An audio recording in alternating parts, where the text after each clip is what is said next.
Monkey, that is all. Hello, everybody, and welcome to today's stream. I am your humble host, Gavin the Kitty, and with me today is... Batman! Once in a while, like I magically show up. It's a man nun. Sorry about canceling Saturday's stream, but I had some stuff come up, so yeah. Oh, you were talking earlier before the stream started about how people randomly call you for scams and stuff. Yeah, I just got one. Great. Hello, There you Stacy. go. Hello, Stacy. It's been a while since you've been here. Ooh, fun. Well, if you finish that whenever, do it. Send it to me. I'll play it. And Revolta, hello. Back to you. Let's just jump in here. Last time we finished up the... last time we took care of the ruins, finished up the caves, bounced through the forest, and now we're on a cliff. About it, I got nothing. Donkey Kong has been coming along nice and smooth, minus all of the deaths that forced me to have to. Last time we went into the shop and bought like something like 90 lives, and I think we're already back down to the 20s. Yeah, this is kind of punishing. This game's difficult. Internet had a hissy bit. Yiker. So did mine, actually. Mine did not. Although... Mine still kind of am. Mine didn't, but my computer did throw a small bit of a hissy fit the other day. I blame it mostly on the weather, honestly. Yeah. Well, the weather you had yesterday is now where I'm at. So maybe that's why. Well, it's a nice clear day, so today at least. It's raining here. Aw. Yeah, well, we needed it, so I don't have to go water the damn plants. Still waters the plants. Doesn't elaborate. No elaboration, just plant water. Hello, Aquil. Welcome to today's video.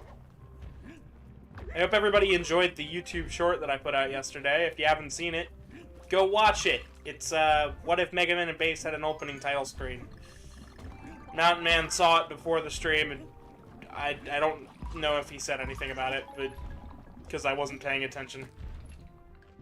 Looked pretty good. Looked pretty darn good, actually. So, everybody wonders what happened to King K. Rool. I think we figured out what happened. The lizard had the tar.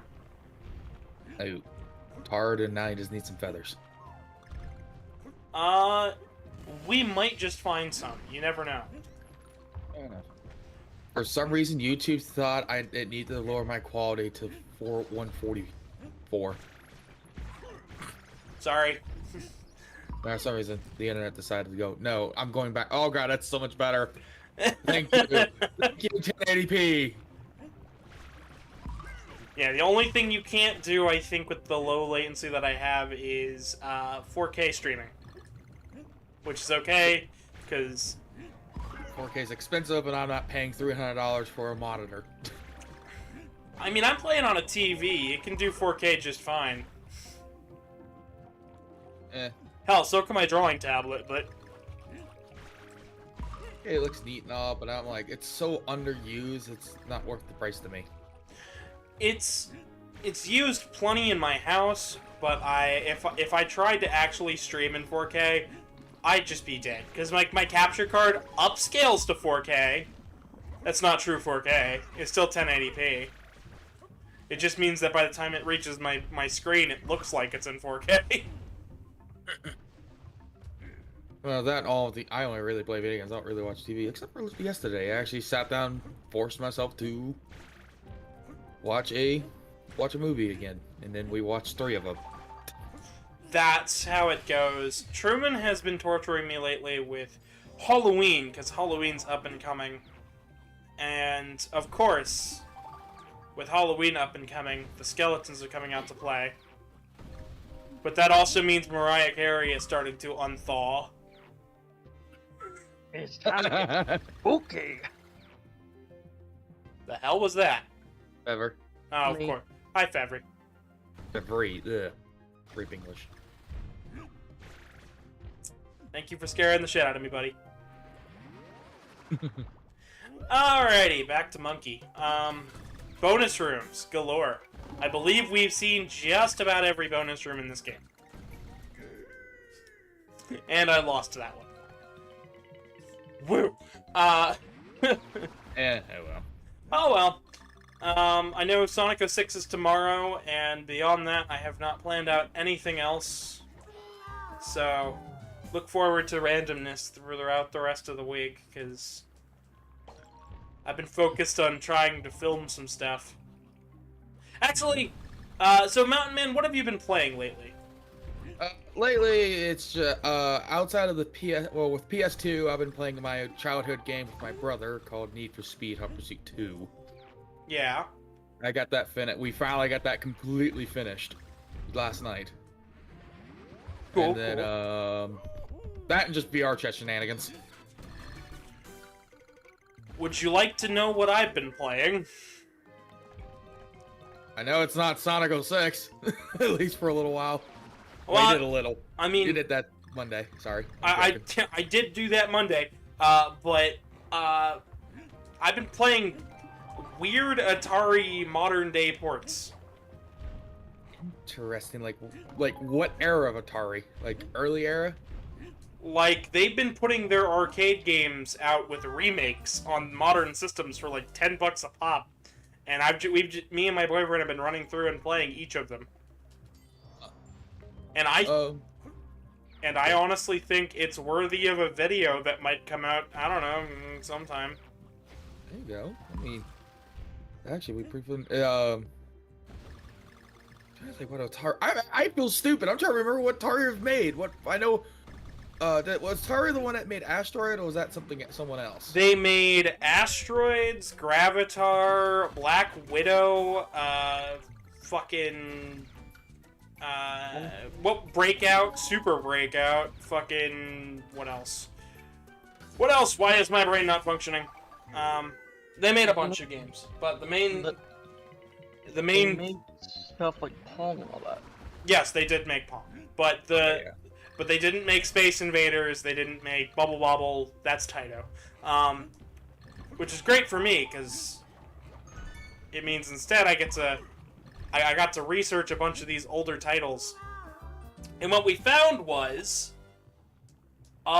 the modern remakes are really fucking good, and in some cases replaces the originals.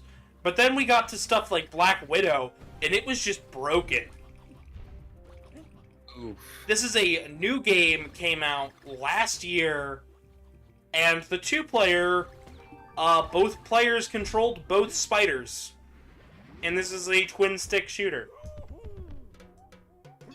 Meanwhile, there was stuff like Breakout, where we were just laughing at the hilarity of the fact that we couldn't get the ball to go the right way.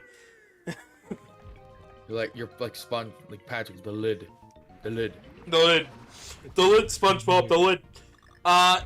We did every single mission in that game. Like, it was great. And then there's stuff like Gravatar, which has such a high skill ceiling that we couldn't believe that was an arcade game. Like, you had to get this order somehow. Like, no, like, it was a legitimately, like, impressive experience where there's gravity pulling you left, right, and sideways, and you've got to go from planet to planet. And the two-player co-op for the modern remake was just addicting. Like, I honestly really want to go back to it. They've got missions and different structures. It was like a weird adventure title. It was really quite awesome. But I know that's not why people are here. They're here for the monkey.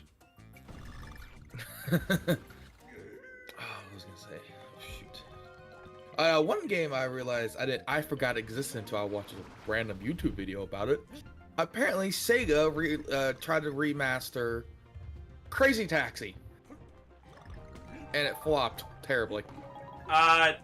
They didn't. Are you talking about the PS3 version of Crazy Taxi?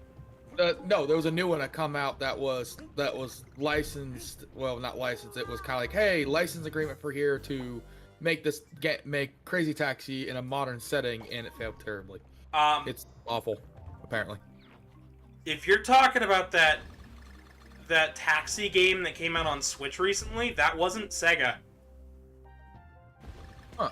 And that wasn't Crazy Taxi. There hasn't been a new Crazy Taxi. Well, I was saying, it was supposed to be like some remake that was well told. I'm not. Maybe it was a ripoff. I don't know.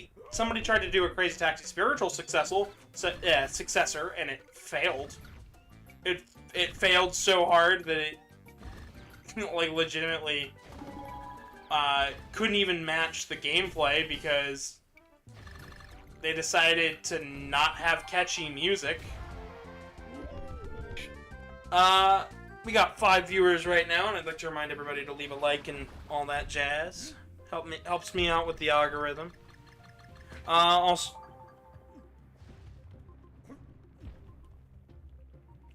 Stacy, 06 is not the worst Sonic game. As somebody who has played through a majority of that game already on stream, I've actually been having a good deal of fun with that game. And any game that is making me have as much fun as I've been having with 06, that's not bad. That's just not... That just doesn't have the quality standards. But I mean, it's not bad. It's good. It's not great. It's just alright. I mean, literally, up until Shadow's playthrough, I've been, legitimately looking forward to playing 06 every week. And then, it wasn't until we got to the Shadow portions of that game to where I was just like, yeah, how about we call this one off and we just skip to the final story already? And even then, after finding out that I just did the hardest section of Shadow's playthrough, I kind of want to go back to it.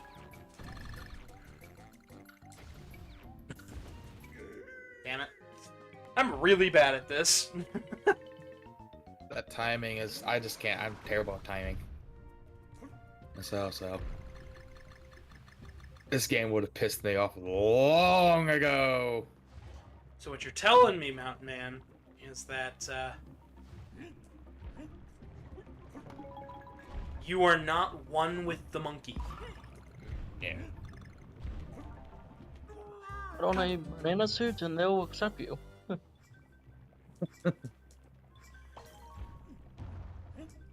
I'm having one hell of a time trying to beat this stage.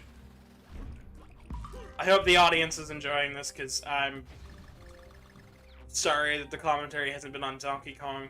There's just not a lot to talk about here. At least yet. We're gonna have quite a bit, I'm sure, going forward. But you guys requested Donkey Kong Country, like, what was it now, 3 weeks ago? And I've done the monkey game. I listened, damn it!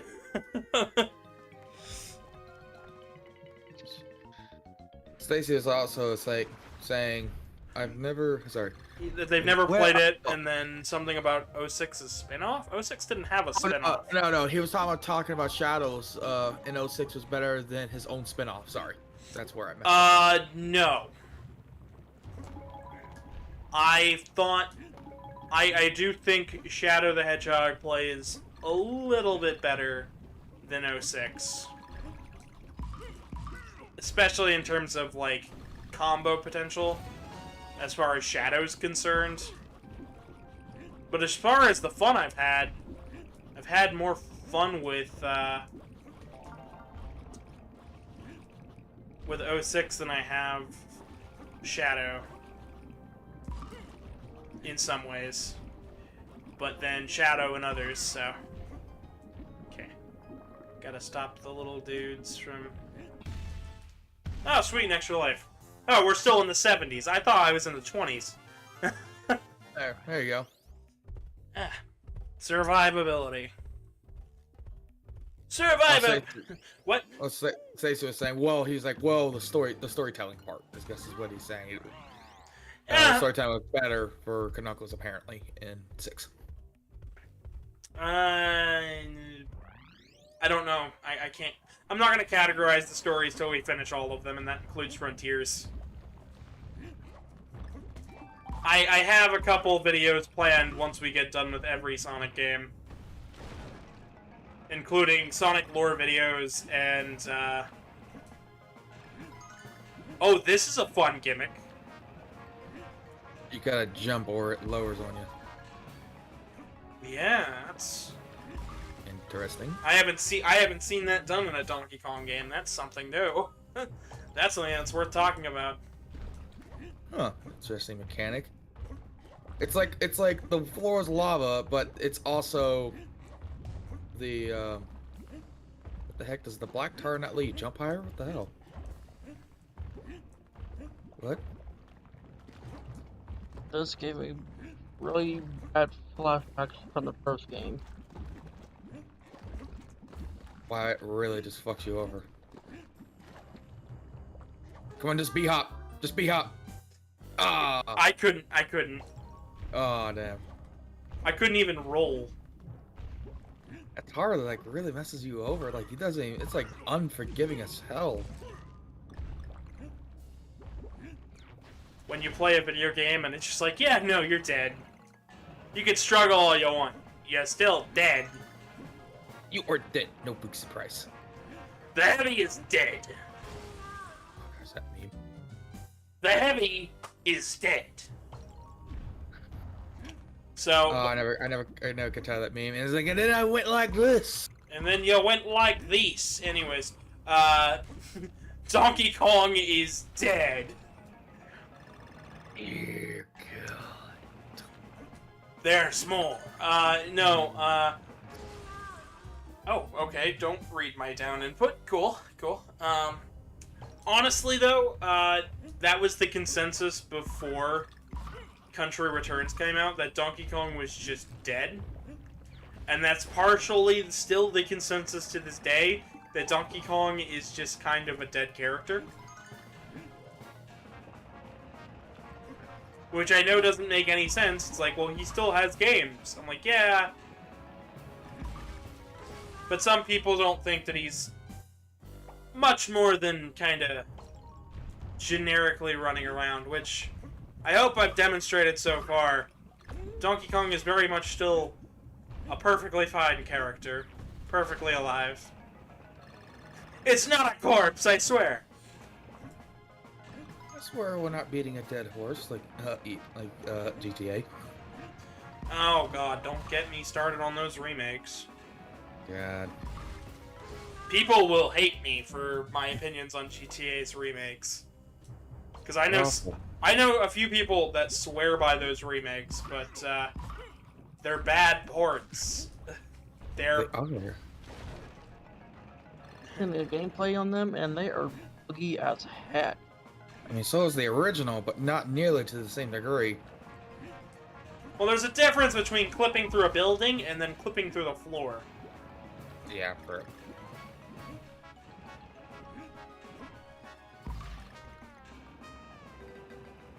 But all I can imagine now is now we're forcing another generation to play a worse version of San Andreas, and then they still fail the training mission.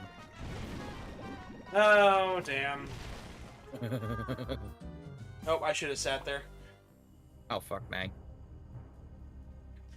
I don't mind a little bit of nostalgia, Stacy, with Sonic Frontiers, but I do think nostalgia can be a bit overblown, and I think Donkey Kong actually is a game series that could go with a little bit more nostalgia, believe it or not.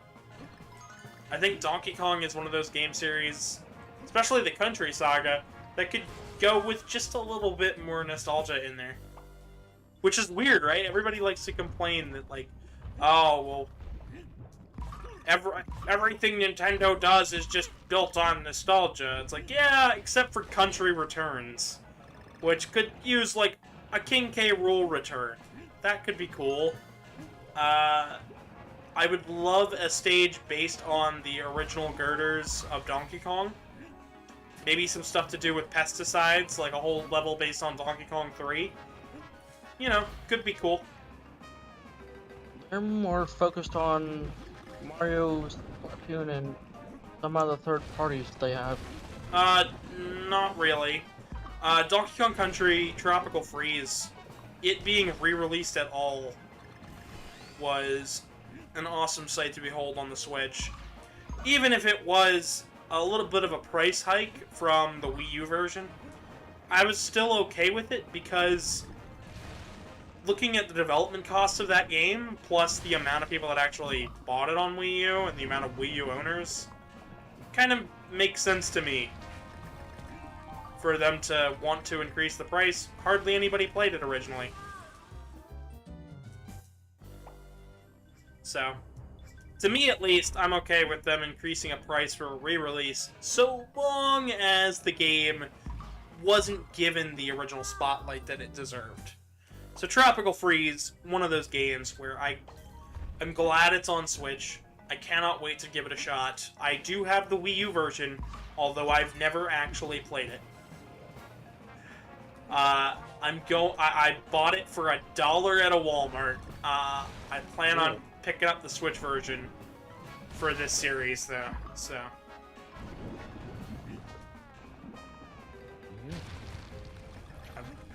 This is a cool set piece, though.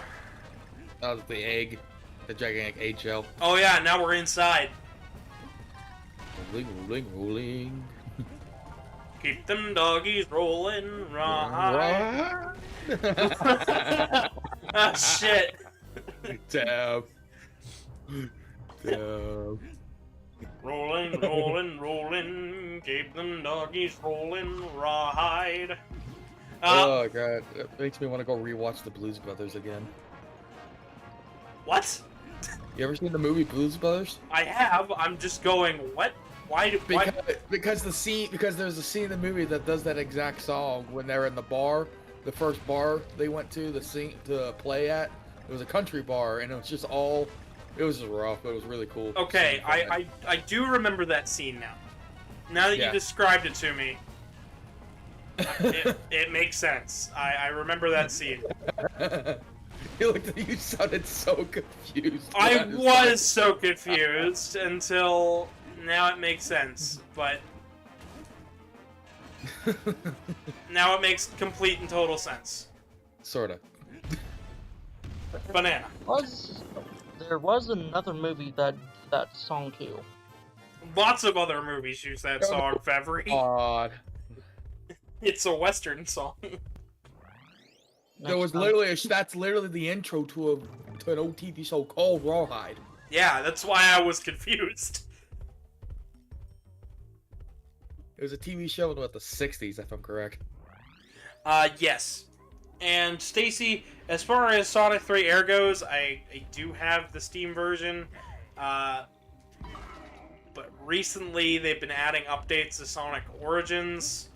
Not enough to say it's good, but enough to say it's a little better than when I first looked at the game. And I would say go give that video a watch if you're at all curious on my thoughts on Sonic 3 on Origins. Fuck. Oh, what? Believe it or not, Mountain Man was there for that chaos. That fateful day with all the fucking madness of Sonic 2's final boss's hitbox. Oh god.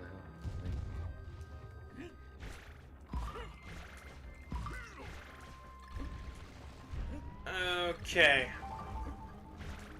I see what it wants here.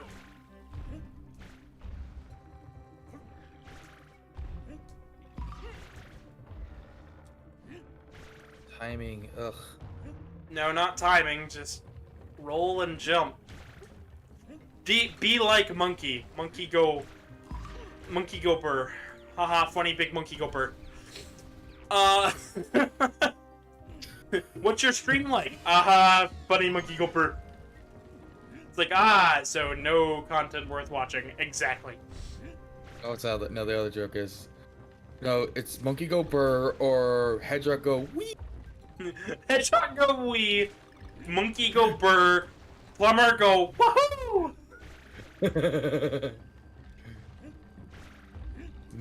It's like monkey. Monkey. I'm trying to do host. That one better. Banana. Fun fact, that audio clip is from a Donkey Kong game. Oh my God. It's from Mario vs. Donkey Kong. For the Game Boy Advance, it's banana. God, it's something like, okay, how you say it just how you said it there just sounds like Johnny Bravo saying banana. It just sounds like Johnny Bravo to me. You know what? I'm okay with that. Hey guys, look, it's the Johnny Bravo of the internet. Alright, baby, do the monkey with me.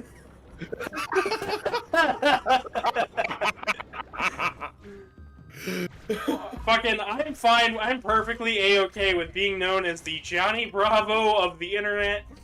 He is a one-off joke, it is hilarious. There's our mama. There we go. Fevry, you gotta go deeper with it. Yeah, I can't do Johnny Bravo's voice at all. I can't do it either. The only thing I could do is Soldier's voice from TF2, and I think I'm not gonna ruin the stream by trying to do that voice. I mean, I could show you guys my Mario voice, but Karmic doesn't like the Mario voice to the point where if I do it in the house, he gets upset. I'm not joking. He legitimately, like, he says it's cringy, but it actually is better than a lot of people's Mario voices, so. And with that note, people, don't be afraid to send him a PayPal so he will do it. I mean, I was gonna do it for free, but I mean, if they want to use the PayPal link down below and request for me to do an entire episode, like an hour-long episode of me just doing the Mario voice, I mean, I'm down for it. I think he would be entertained, but also be pretty funny at the same time. I'll just be like, moving on the ground, woohoo! You don't like the monkey? Get back here! You a big monkey! I said it was Mario. I didn't say I was going to take it seriously. It's still better than whatever Chris Pratt's gonna do. Oof. I can barely do the Mickey Mouse voice too, but eh. I'm not getting copyright struck. Wow. Actually, it's Yahoo! Woohoo! Hey, Luigi. You ever watched Donkey Kong, Luigi? He's a big monkey, Luigi. No, Mario, it's a stone.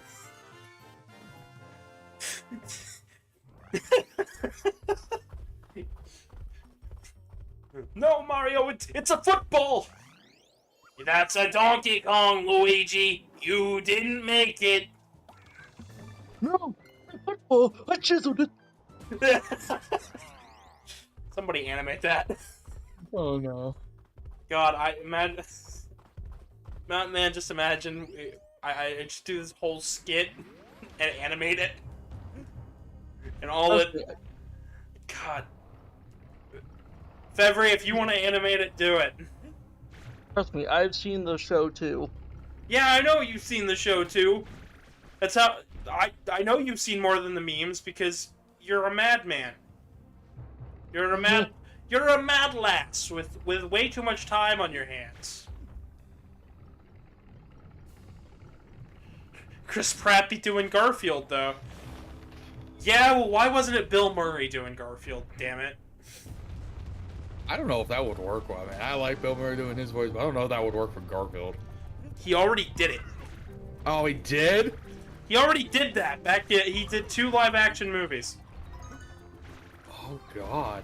And it's because... And they got him to sign the contract because he thought it was a movie about the president.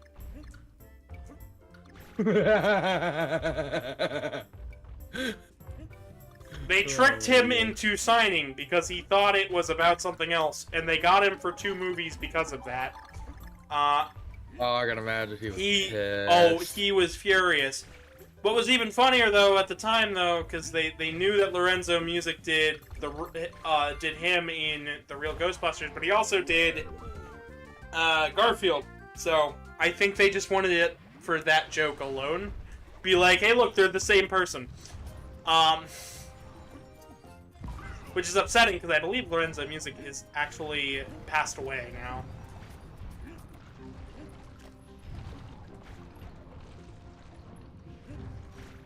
Where's the lasagna done? Oh, God.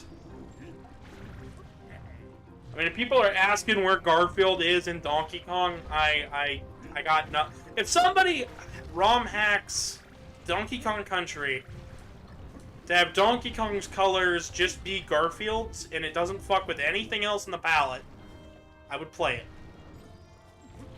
I'll play that in... Wouldn't that just look like Tony the Tiger instead?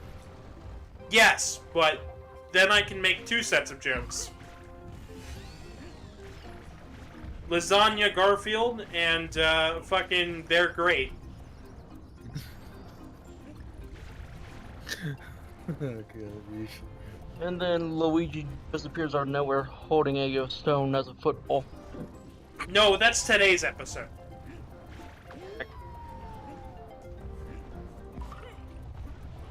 Replace 1 frame of Knuckles animations to be Garfield. Replace every single animation in the Super Mario Bros. Super Show to be Garfield.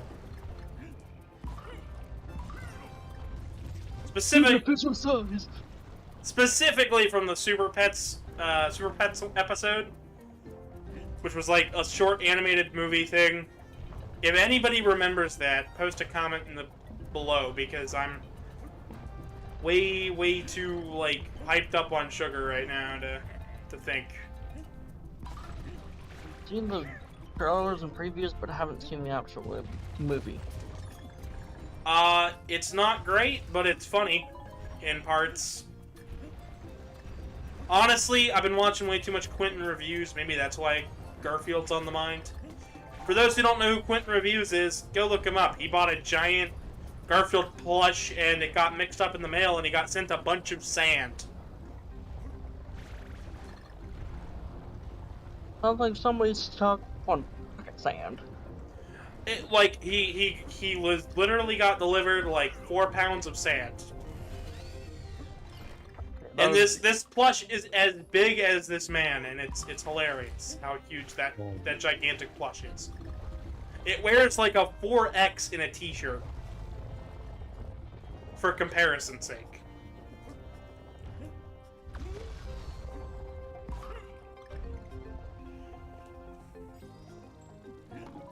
Oh, man.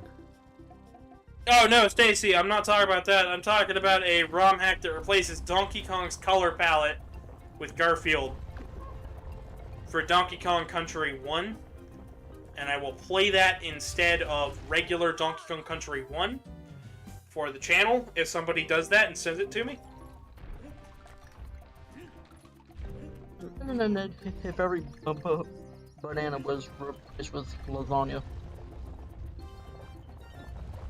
No, you don't have to go that far. You just have to change his color palette, and I will be perfectly content with playing it.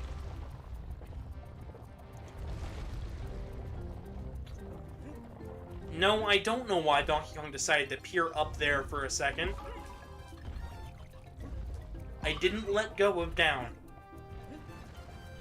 Speaking of Garfield, what the hell? What was going on with the internet about a month ago where everyone drew this weird, stupid stuff of Garfield? That was like this big shitpost. Honestly, it probably had something to do with Quentin Reviews, because that guy was doing the Garfield stuff right around the same time.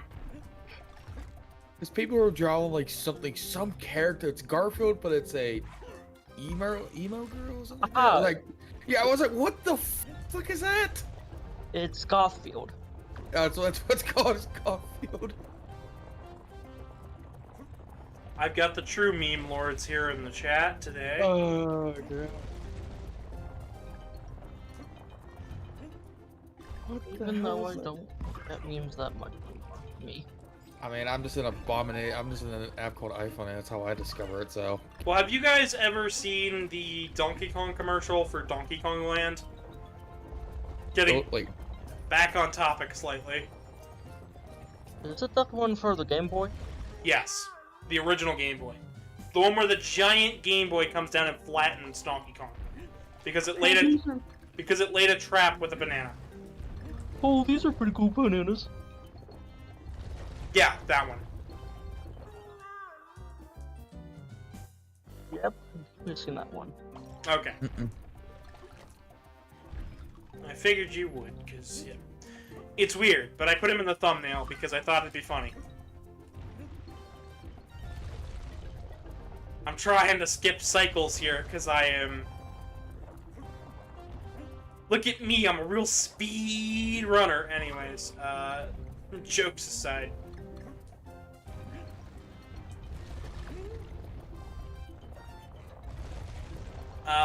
Boulders, am I right?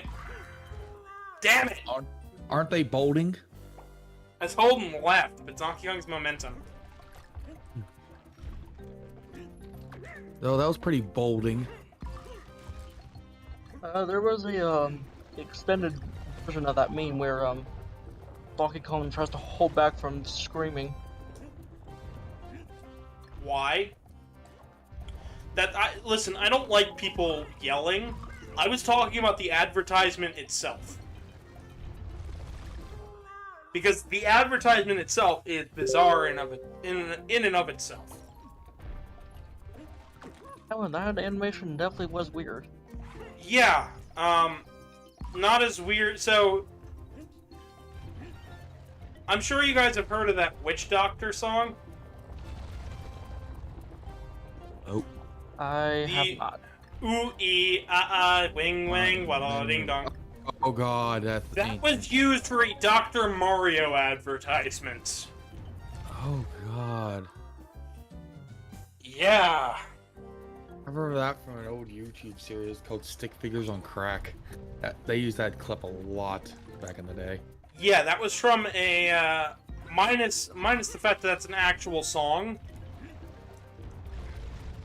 That was used in a Dr. Mario ad for the Game Boy. What was it? Apparently that's one I heard a while back. Someone tried to use Dr. Mario as their ad for an actual doctor clinic. Yeah, Nintendo didn't say anything about it. It was actually people around there that kept doing it, that kept saying stuff about it until they changed it.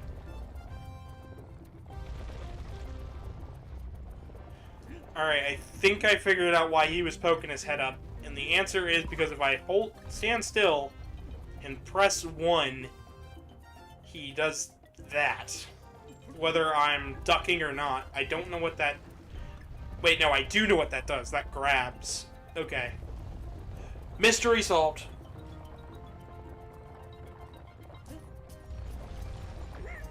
And since we've solved one mystery, I'd like to remind people to share the links with your friends for this video. We're trying to get to 1,000 subscribers, and I know at least my channel gets at least 8,000 views a month, so please, guys, subscribe. Only like 70% of you guys are actually subs, so get 20. on that shit.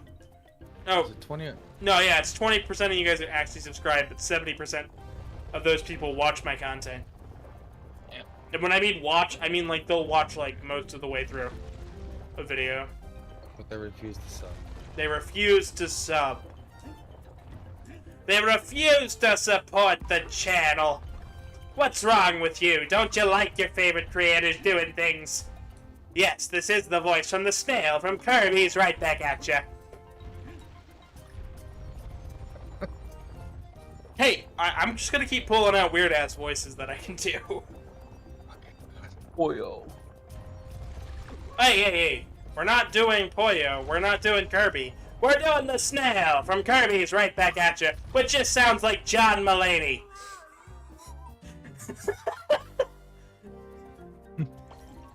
Because on the other hand, it was Okay, $50.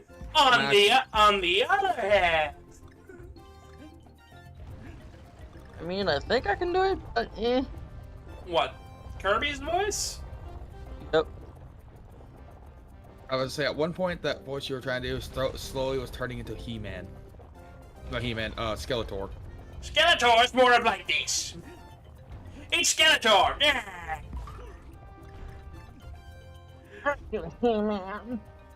But no, like the snail Kirby's right back at you. Does nobody remember that show? And I've heard about it when I was in middle school. That seems about it. It legitimately had some of the best animation for Kirby. Alright, so once I get to that platform, just fucking book it. Got it.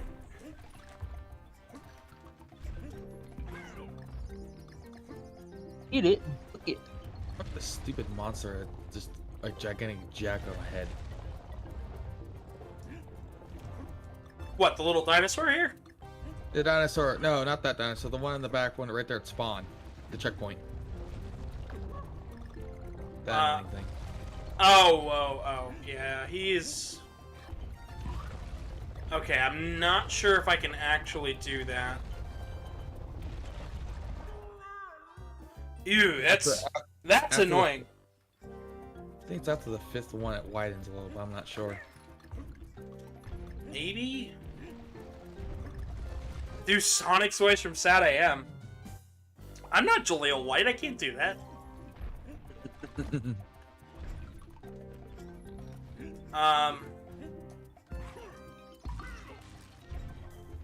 I'd have to have a line. I guess the best I can do is, that's no good. Even though I can't really do it. I'm more of I'm better at doing like a Roger Craig Smith Sonic than I am actually. Here, I'll do a meme-worthy quote. That's pretty sus, Tails. You better. Oh, come on, Egghead. You're the one here who's. I can't even take it seriously because I can't do it. I can't do that voice. I can't do. There's a couple of voices where it's like I could try. Oh, I see it now. Yeah. One. Fifth one. Yeah. 1, 2, Fifth. 3, 4.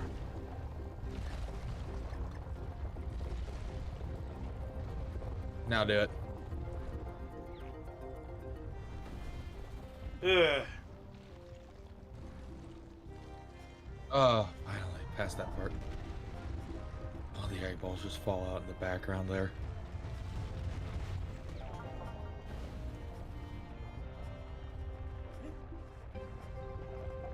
Ugh.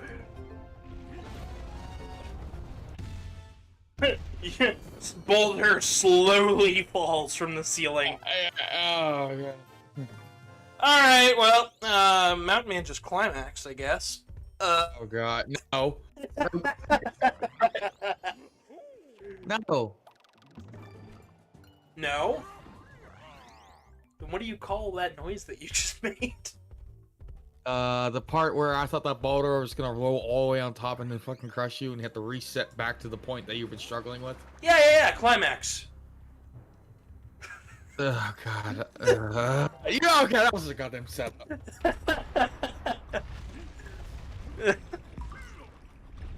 So we've got some more beautiful set pieces of mountains being absolutely decimated by the sheer power of a monkey. If that were to happen to me, I would just, ooh. Watch, the comments are gonna be like, Donkey Kong's actually a gorilla? Well, by this rate, he's a god. Trying to move the mountains over here. He's not moving the mountains. He just said, fuck it, I don't like this cliff, and showed up one day.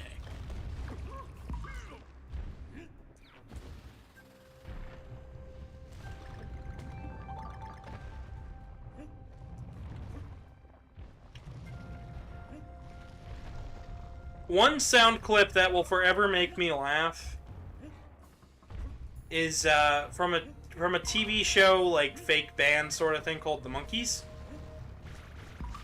I don't know why, but this sound clip makes me chuckle every single time I hear it.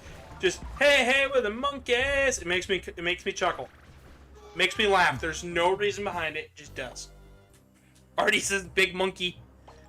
Yeah. Okay. Monkey. Doesn't elaborate. Monkey. Monkey. That's been this stream. I found an image while I was setting up for today, actually. That is the epitome of big monkey. It's over on my Twitter, @GavinDragonYT, if you want to go see it. But, Mountain Man, you've already seen it. Rewrite at dawn. Should put that. We ride it, son. I'm using it for the next thumbnail. Why did you save me? Monkey.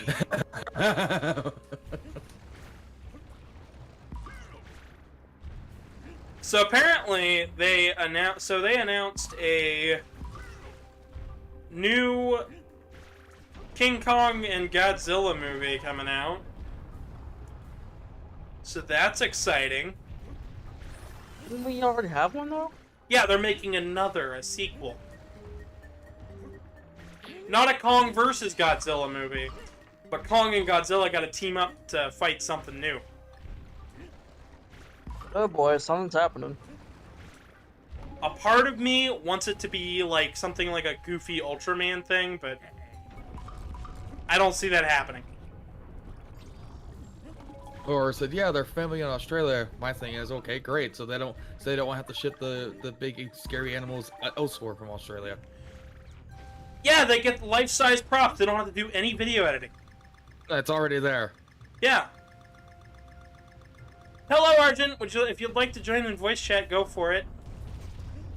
And yeah, I know. I cannot wait. I cannot wait to go watch that movie. I love seeing the memes when the first one came out. It was like, I remember it was in the middle of COVID, and people were like, "Are you gonna go watch that movie? Seriously?" It's like in the middle of COVID, and it's like big, and it's just Hulk running, saying, "What? Big monkey?" Yeah, Big Monkey. I watched it at home, but yeah, Big Monkey. Like I watched it because I wanted to. That and the other one was what? It's a monster movie. There's no. People were actually really praising it because there was no dumb storyline to it or anything like that. It was just like an old school fight one. I never watched or anything, so there is a storyline to it, but it's good. It's good. It's got a good fight to it. Hello, Spencer Shadow 250. Welcome to the channel. It is that. I don't think I've seen you here before, but welcome. We're playing Donkey Kong Country Returns, so Big Monkey. It's what everybody came here to watch today. Big Monkey. And then tomorrow they get to watch the Small Blue Hedgehog. Oh. Technically, it's the black and red one, but still. Small Blue Hedgehogs.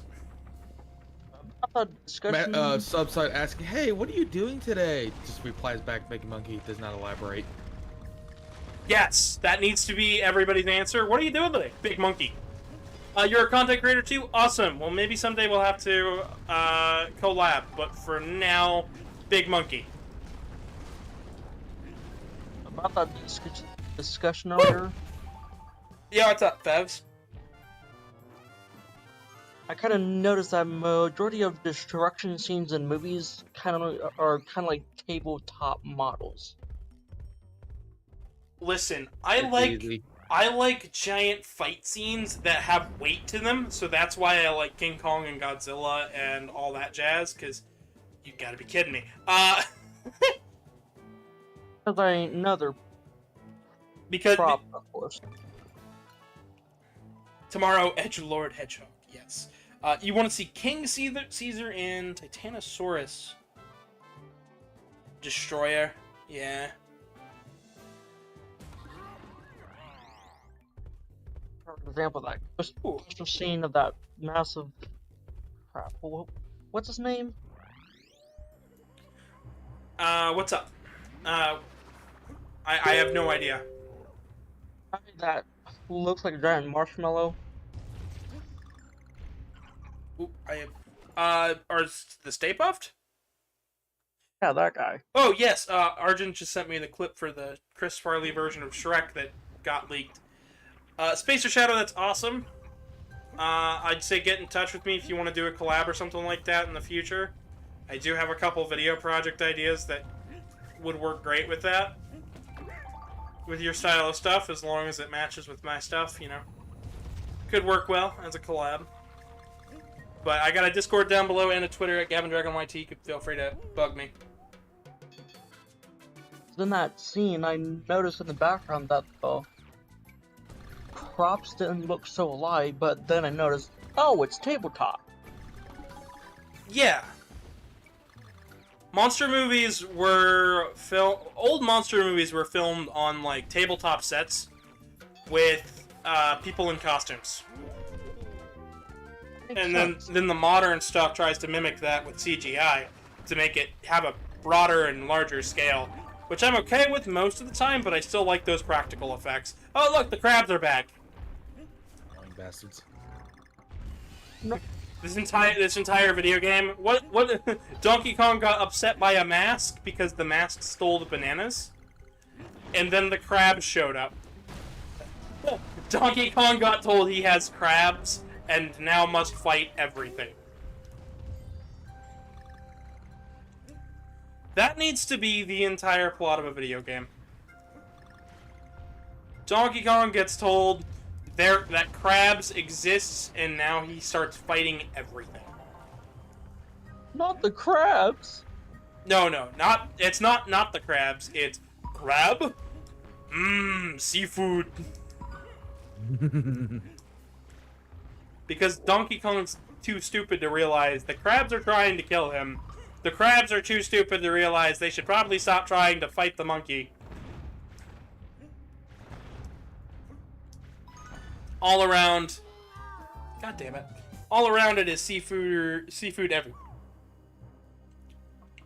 Because monkey have fists. Return the crab monkey. Sweet. Thank you for subscribing, Spencer. I try my best to stream every day, but if you want to collab and whatnot, talk to me after the stream, and I'll come up with a good video idea. I need to take a look at your channel and stuff. As long as you're not somebody like the last person who wanted to do a collab and uploading ceiling fans, I think it'll be a-okay. Yeah, it was ceiling fans. On that one. That one was confusing. How the fuck do those doors open? What the fuck? That's what we call Haunted House 2, Electric Boogaloo. Hey, you asked why the door was open. The door was open for ceiling fan... For Haunted House 2, Electric Boogaloo. Does that one even open up? That's what I'm saying. The Oh! one in the center doesn't. And I don't know Oh, how, no, there it goes. It just went. It's just slow as hell.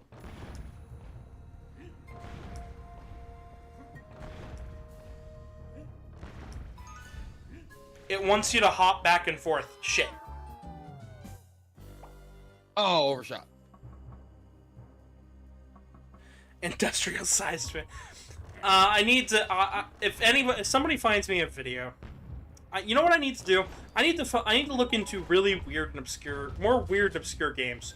Like I was recently going over recent Atari stuff, like the stuff like Gravitar, Gravitar's remake and Asteroid's remake and stuff. But I also went over stuff like Pong Quest. Like, this is gonna be a whole video of me just going over weird Atari titles. Because I've noticed Atari putting out a lot of strange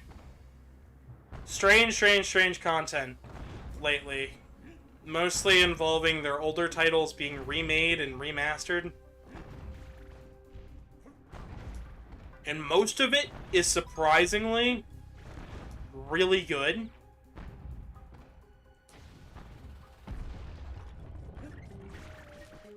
So, hey, look, a Looney Tunes. I just see this and I think Wile E. Coyote. And up Whoopsie daisies.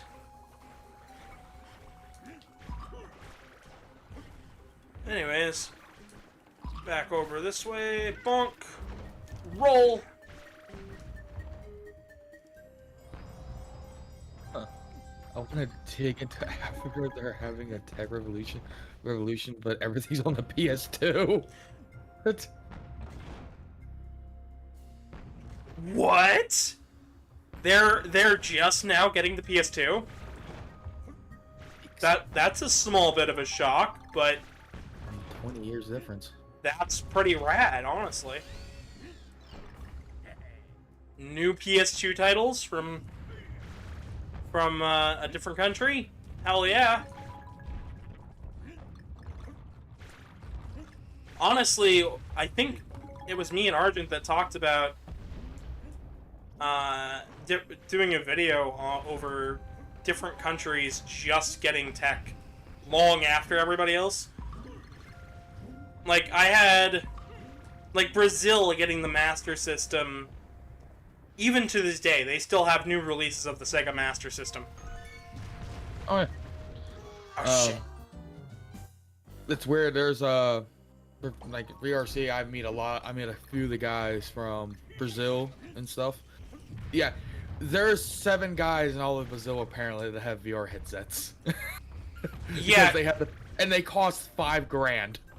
oh yeah, their import tax is crazy, so it's cheaper and easier if you have someone to license out the hardware and make it down there. So stuff like the Sega Master System being super cheap makes sense. Stuff being pirated makes total sense. Essentially, if you're from Brazil and you're watching this video and just now learning that Donkey Kong Country Returns exists, I totally feel for you. Technology is a pain in the ass when your prices are so high. And the only reason is we don't want to be anti-consumer, except it's being anti-consumer.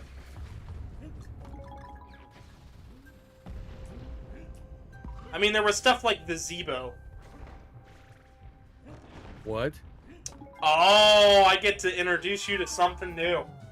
So the Zeebo was a cell phone in a console box, essentially, with Wii Remote style controllers, but it was essentially just it was a digital only game console that ran Java. It ran J2ME, and it had ports of stuff like Resident Evil 2 and 4.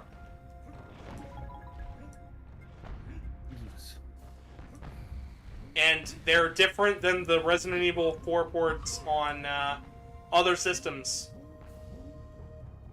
If you want to know more about all that stuff, Stop Skeletons from Fighting has a lovely retrospective on everything Zeebo, because it's a really difficult game console to get your hands on nowadays. Probably worth a pretty penny. Yeah, it's not worth playing either. Oh boy, we're going back to bullet phone gaming now. We're not gonna go to cell phone gaming now. I don't know what Stacy's talking about right there. Hell, a cell phone, yeah, man. Screw that. Ugh. Nah, I'm fine with flip phone gaming. I just wish. I understand like Bejeweled and stuff, but people trying to ask for like old school AAA titles on a fucking smartphone, like, why? There were all 6 Mega Man games were on flip phone, and they were unique ports with Roll, and then they ported them to iOS a couple years ago, and then they all got delisted, and I bought every single one of them to make a video on the best ways to play Mega Man. No, it did not. Those versions did not make that list of the best versions, but they're worth a mention because they run like shit. They run at half the frame rate. It's hilarious. It's honestly amazing. Microtransactions for smartphones is gonna take a long while for that to get out of that phase. I could see it happening eventually, but it's gonna take a while. I mean, did you hear about Mario Kart yet for the phone? I'm sure February has. Nope. No, I've been playing a lot since it released like 2 years ago. All right, so they're taking out some of the gotcha mechanics from that game, Yep, I've heard. which is fascinating.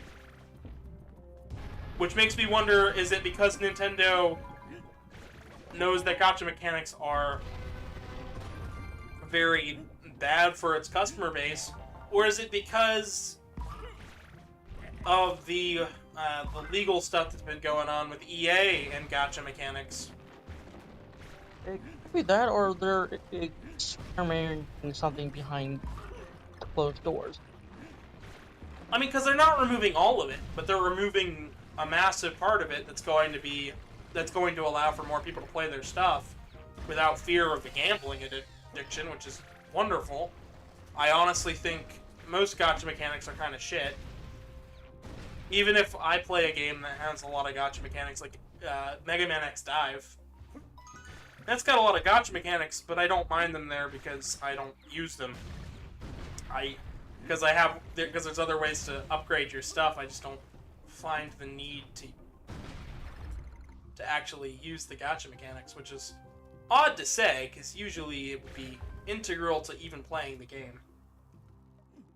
So what you're saying about with the EU doing all these laws, a big thing I'm shocked about is how these companies are actually willing to follow EU ruling with this. I was straight up just expecting to say, well, fine, just go fuck yourself then. We're not going to just sell anything. You guys are going to get bitched at by your own people. That's what I was expecting to happen. Really? No, you can't, because the FIFA titles sell the best in European countries. In fact, it's like releasing a football title over here. Right, but I was figuring they were just going to take the loss because they realized they're going to make more. I figured they thought they were just going to make more money, not just straight up just refusing to sell in EU games, sell in the EU anymore, and keep microtransactions.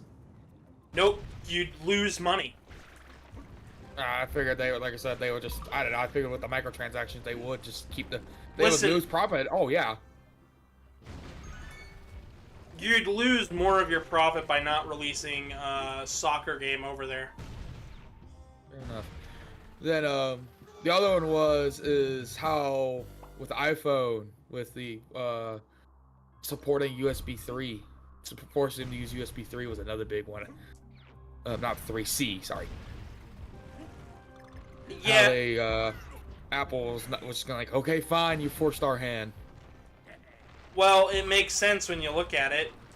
Everybody needs a phone, so you might as well sell your products over there.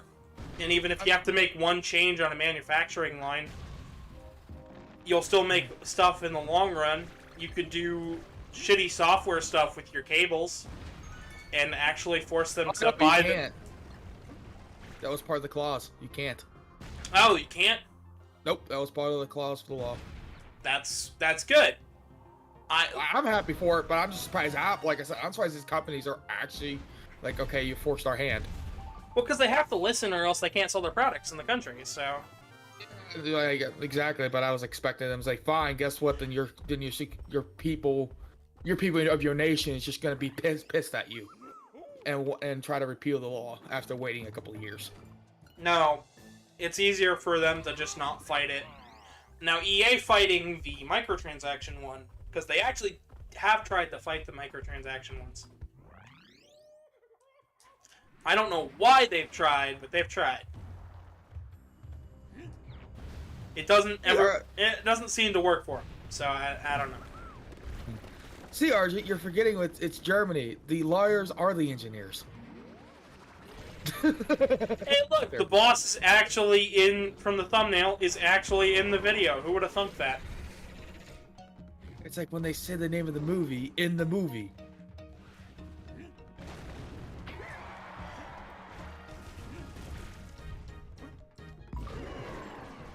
That's about Mario Kart 4. I wonder if they're gonna. Yeah, I don't even know. I don't know. I haven't played it. I don't touch many mobile games. Even with my new phone, I just don't... I don't enjoy mobile games like everybody else, so... I just have one mobile game I like, kind of. It's, someone made Civilization Revolution for, mobile, which actually works really well, surprisingly. It's really fun, actually. So... I'd say they were gonna redo the whole shop thing since the whole pipe was getting removed.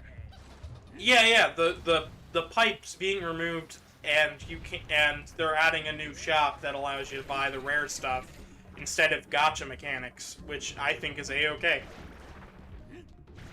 But if it's gonna be the same prices as the Mii costume shop, then ooh, we're definitely gonna be mad.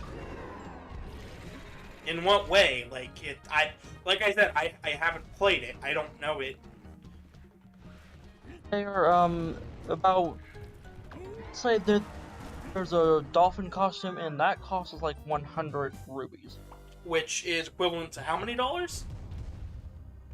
Actually, I'm not sure. I will put it up and see. Yeah, like I said. Anyways, back to Donkey Kong. And this bullshit boss that is just the first boss except on fire.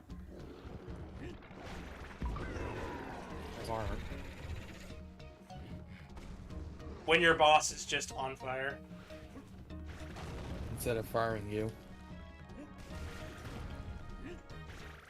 Listen, I've had a couple bosses in the past where if they were on fire, I think I'd be okay with that.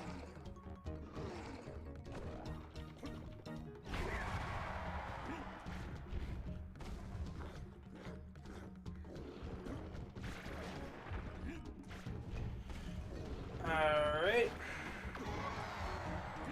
God damn it. They took Diddy Kong. The bastards. They killed Kenny, you bastards! They killed Diddy, you fuckers. And I just know the price. I'm gonna duck. I ban children from my house, even if they are related. Boundaries are important. Oh my god! Oh, if you want to speak stuff, okay. So I have two nieces that tends to be evil sometimes, in my opinion, and they have, and so sorry, wording. I threaten them with the internet, no internet, and I was like, you can't do that. You can't take all iPads. It's like, who said I need to take the iPads? Like, then you can't play your video games. I'm like, oh really? I proceed to go inside the router and just block the IPs from their fucking iPads. Now honestly, so my mom used to take the power cable to the router. She found out really quickly that did not work. Because I have a lot of gaming consoles and they have a lot of cables. And the most common one was the one that was used for the router as well. So stuff like the Dreamcast power cable, the PlayStation 2 power cable, the PlayStation 1 power cable, the fucking Xbox 360, like legitimately I had like 40 of these damn things lying around the house. So every time Mom would take the power cable, I'd just grab out another power cable. And then, like, eventually she just had a stockpile of them, and she's like, how many more of these do you have? Too many. Yes. The answer was, yeah, basically, yeah. It's just, yes. Sorry about the costumes. If you wanted a Mii costume for, like, 100 rubies and you somehow didn't have that much, you would be paying well over, like, $40 to $50. That's ridiculous. Okay, never mind. Yep. Anyways, off of the topic of mobile games, because I don't play them and I don't really care.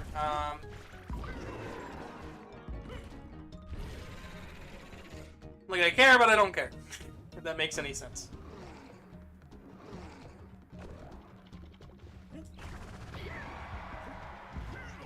I care enough to not play it.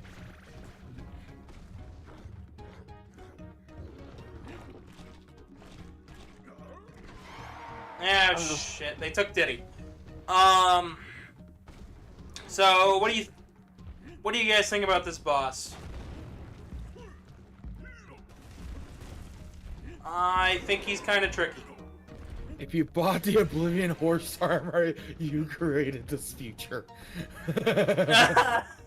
Yeah, I feel that one. Wait. You want to talk about DLC jokes?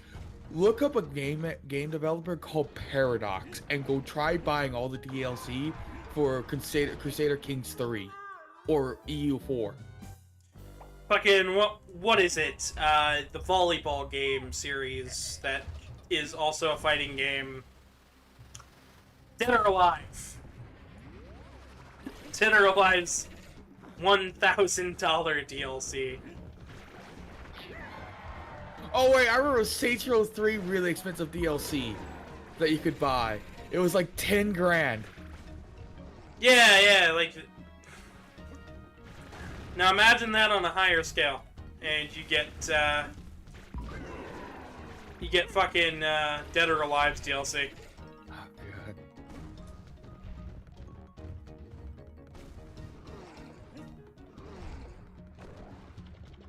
Oh well, I mean, I'm an idiot anyway with this company called Paradox because they're charging $70 for the deluxe edition of the game that gives you a whole bunch of free just small little bonuses that mean jack shit really.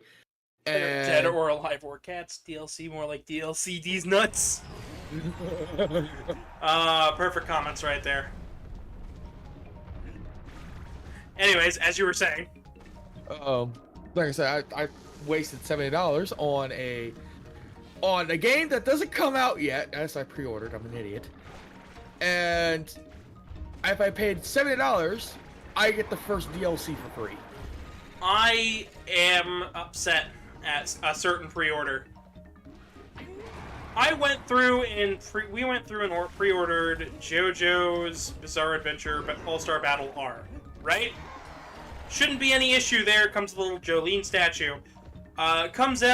Came out the other day. Turns out my pre-order did not go through. Oof. How can they mess up a pre-order? I don't know. I don't know if anybody else had this issue, but they just kept sending emails after email saying that you bought it. And then we had to look back through a bunch of buried emails that said, yeah, your pre-order didn't work. So, yeah, I don't have that game, so whoop-de-doo. I'm just gonna wait for a sale and say fuck it.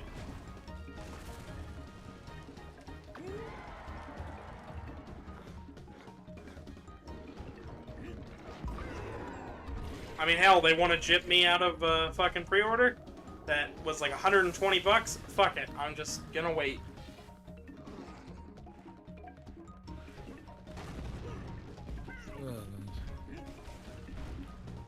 Anyways, monkey. Oh, god damn it. I didn't get the hit on it. Fuck.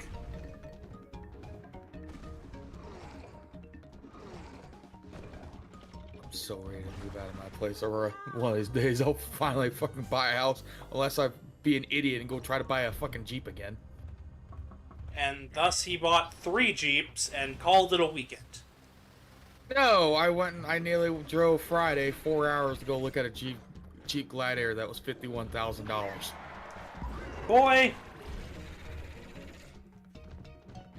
Yeah, exactly. I love that this video's got 74 views already, but it doesn't have 74 likes. I wonder. Got 10. I know. I'm just being like, I wonder. I can be a picky boy and proclaim the audience should leave a like on a video. What clever way shall I put this? Speaking about horse armor and bullshit, I don't know if you guys heard about the return to it's a pirate game, point and click, Monkey Island. Have you heard about the new Monkey Island game? And I heard about the old ones, but I was never intelligent enough to play those old games. That's okay, because they have a new one that's like a remake or something, or a sequel or whatever. Anyways, they put out a pre-order trailer for it, and if you pre-order it, you get horse armor. And then at the end of the trailer, they say, the horse armor does absolutely nothing. It sits in your inventory. Thank you for pre-ordering. No, I remember this pre-order. If you pre-ordered a GameStop for Assassin's Creed Black Flag, you got a fucking football. What? Yeah. You got a fucking little plastic football that said Assassin's Creed Black Flag on it. There's the Call of Duty flask that isn't a flask and is hazardous if you drink out of it. God. And it even says on the flask, do not use as real flask, is not food safe. Oh, God.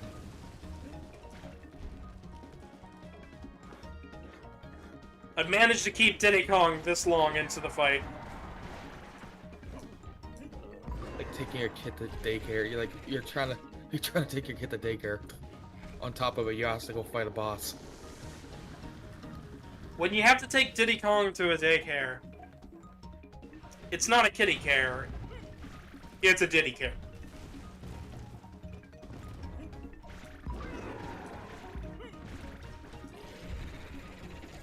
Alright.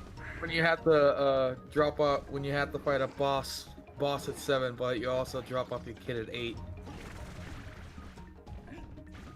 It's alright.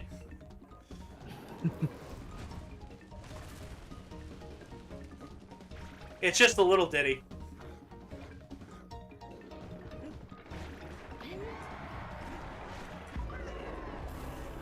Boom!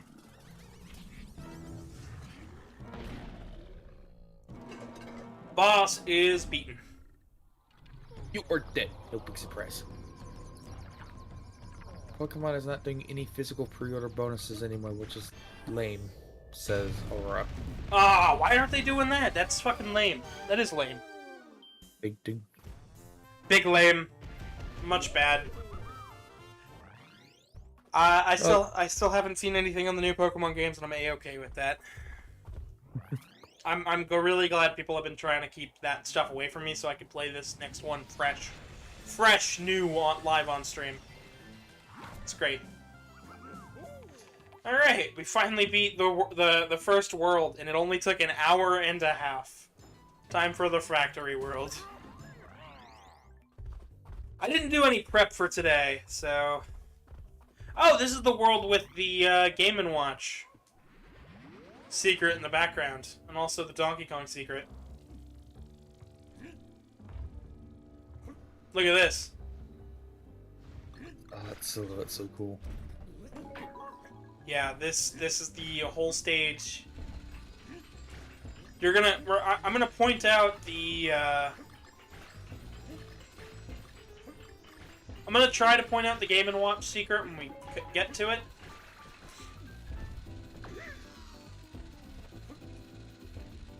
If I remember correctly, this is all just a filter over assets that are already in the game. We could do a multiplayer stream on the new Pokemon game too. That would be rad, says Aurora. I would love to do that.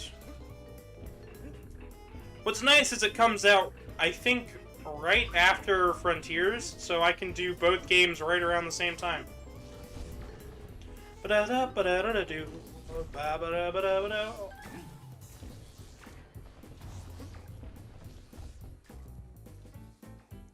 I found Mr. Game & Watch up there in the top right-hand corner. Oh, it is. Shit. Yep.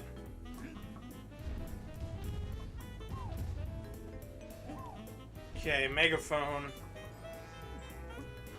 What if you blow into it? Yep, I got bananas. Yeah.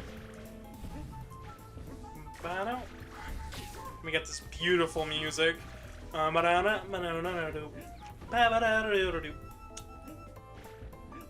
damn, this stage just looks so good. It's like Limbo, but crazy, and I love it.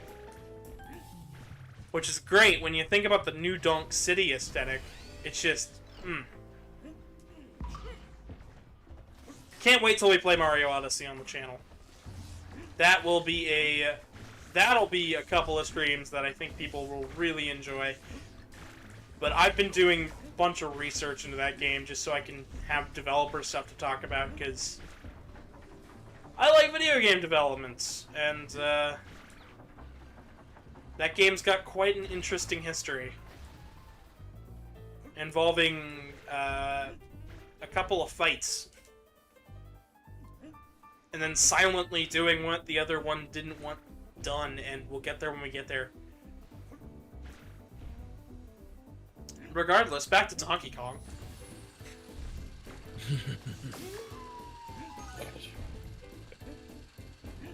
So, Mountain Man, what's your thoughts on this stage so far? I mean, I really do like the silhouette style. I wish I was able to kind of hear the music. I kind of turned down Discord first so I could hear the music, and it was really good, actually. It's a funky remix.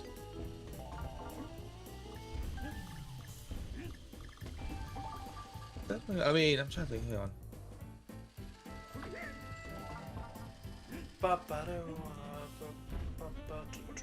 Okay.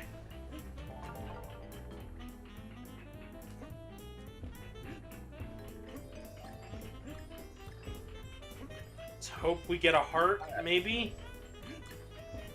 Maybe? Maybe. Alright. Buy a coin. Oh, extra life.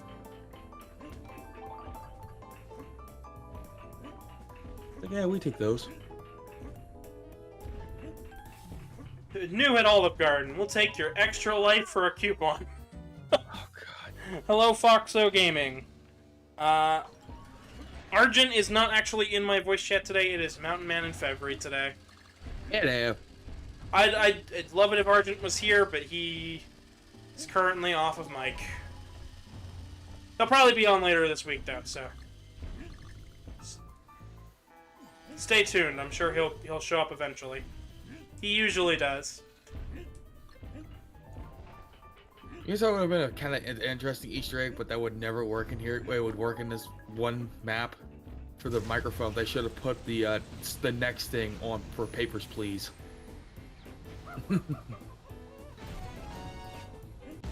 Yeah, that would be certainly something. No one would ever get it, though. And just like that, we've cleared away some of the fog, allowing us to continue through the factory. Now, I wonder what happens if you remove the filter. Well, no, because that... I don't know. I just wonder what Mr. Game & Watch would look like without the black and white filter on him. I think that's possible with mods. I'm sure, but... I bet you the background silhouette is a black texture itself. That's all it is. There's nothing else there. But I'm wondering what exactly Mr. Game & Watch would look like without the stylized look. Deep but shitty. I don't know. Oh, yes, Foxo Gaming, he does stream with me from time to time, but I never make it a requirement for people to stream with me all the time, every day. If he sent you a link, though, welcome. I'm sure he will show up, though. Argent's pretty chill. He knows I work really hard on these videos, so he tries his best to help out. In fact, all of my co-hosts do. It's a little surprising the amount of support I've gotten with this channel. Because I'm literally just a guy. At the end of the day, just a cat dude playing games. Like you've met people from all corners of the internet now. All corners of the internet and all corners of the world. So. No, there you go. You seem to make a. What's the lack of a better word? Oh, I'm trying to think. I bring an interesting crowd. What? Oh, I was gonna make a joke. I just made the Justice League, but for YouTube. Honestly, at times I feel like it is because of the amount of oddities I bring in. I mean, there's you, who's on a furry YouTube channel, who proclaims he's not a furry. Oh, trust me, I'm losing that. That's a losing battle. It's an uphill Oh, battle. absolutely. Oh god. Oh no, they love bash me. My friends love bash me. It's like, wait, you stream for YouTube and you're also an admin for his Discord. How does that not call you a furry? Well, you're an admin for the Discord because I am real. That's the joke though with them. You should literally, like, legitimately, the reason you're an admin for my if you're an admin for my Discord, you're an admin because I trust you and because I don't have the time to admin shit myself. Wait, well, you're only one man, like you said. I'm a guy.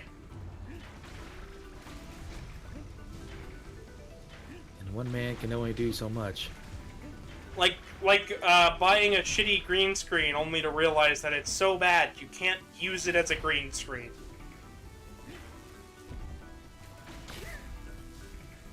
Well, I tried to duck fast enough. You gotta be quicker than that. Oi, who just joined? Hello, hello, this is Argent. Hello. The lizard, Yep. he is here. Here you go, Foxino. Hello, hello. No, that's Foxo Gaming, that's somebody else. Oh, not yeah, I forgot the N. There's no N. Good try, though. Good try. It's just a guarantee to at least let me bush her at once. You know, Fox is a guy who talked to me about possibly being interested in a fursuit, but he couldn't do that right now, but I figured, hey, this is probably a really fun channel to have a lot of fun on, so thanks for stopping by. Yee, it works. Thank you so much for sending them my way, Argent. How are you doing today, by the way? I'm really happy that this damn truck has moved so I can be on stream with y'all. Great. Well, You know, it was just chopping down, like, full-blown chainsaws up until literally 10 minutes ago, so... It was chopping up chainsaws? What? Oh, no, they have this tree next to me, and I live in a neighborhood that's like 50 years old, and everybody planted trees that would grow super fast but die in 40 years around here. Oh, So, God. it needed to come out before it fell on my house. Fun. But it's done now, so I have a pile of wood and nothing to do with it, so we'll go from there. Great. I found the greatest Funny wood. I found the greatest Donkey Kong meme to ever exist on Twitter right before I started streaming. So the next part of whatever Donkey Kong video I do next is going to have it in the thumbnail. Perfect, perfect. Yeah, and Aurora said, "Oh, my neighborhood has a lot of those too." Yeah, it kind of happens pretty. It's like they plant all these trees that grow super fast, and then, oh no, it's 30 years later. Crap, everything keeps collapsing on people. Yeah, my neighborhood doesn't have... My old neighborhood didn't have all of those style of trees. Because they decided that because it's, you know, a small farming neighborhood, they're going to decide to plant actual trees that aren't going to kill people in 40 years. But now there's massive trees everywhere. Oh no, all you can imagine is the people like 30 years from us just some reason only plant male trees, so it's just nothing but a whole bunch of pollen everywhere. Ooh, yikes. Yeah, I've seen that before. Oh, and then one of them they decide to pick, let's just plant pine everywhere. That can't be go wrong. Try to grow anything underneath pine trees. You don't. Are you sure you don't like pine cones and everywhere? No, it's more of the sap everywhere, and then getting randomly picked by those needles. It's the trees bleed. They bleed. So, a drop of blood for a drop Also, of sap. I need to make this point. I also made it in the chat previously. Furry is a lot like BoJack, insofar as some people are people, some people are whales, some people are seals, and then some are just depressed. And it absolutely works out. So like, there's this been interesting like vibe recently where there's a lot more humans in Furry, and I'm actually really happy about it. What? Yeah, so basically during the pandemic, like, you saw a lot of the like artistic conventions that we would normally associate with Furry, things like having your own character, having a ref sheet, being really kind to your artists and commissioning art through them, focusing much more on the identity of the self and things like that. Started to show up more in like the Neko space, or like people just had cat ears, and then from there it began to reflect further down. And it's really interesting because I'm seeing a lot of people who are in furry, who are not themselves furry, but really appreciate the art and are commissioning versions of their own sonas that happen to be humans. A very, very big example of this would be Dan Avidan from Game Grumps. He repeatedly talks about being a human in the furry world, and he has his own character that, you know, stars a ninja sex party and everything. But he is a human. Like, my roommate's the same way. He has a whole bunch of concepts about being in furry, really likes all the stuff, really enjoys the art, but his concept of self is human, and he commissions art as such. There's also this other friend of mine who used to be a rat, but she's begun drawing herself more as a human, who does amazing sticker packs too. So it's an interesting kind of vibe to see in the post-BoJack space, where everybody's like, oh, some people are people and some people are depressed horses. It makes sense.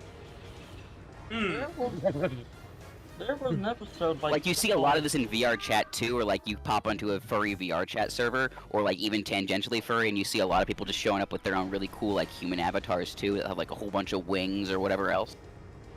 I honestly love it. Makes sense. I haven't seen that too much. Well, granted, all I live is in the plug too much. I don't exactly go to furry hideouts, so. But every time I've been to furry hideouts, it seems to just be people in regular furry avatars. For a lot of, now, granted, there's been a lot of creativity happening in the 3D models for furry avatars. There's some really cool creative ones. You know, my roomie, if anybody ever needs anything digital, she does digital commissions the way that I do physical fursuit commissions, and that's been really interesting to watch. Things like, they added fizz bones and colliders and stuff, so like you can have a boombox that you can project your voice through. I saw this guy who like was able to conjure small like magical orbs and then throw them between people, and people could grab them and pass them back and forth.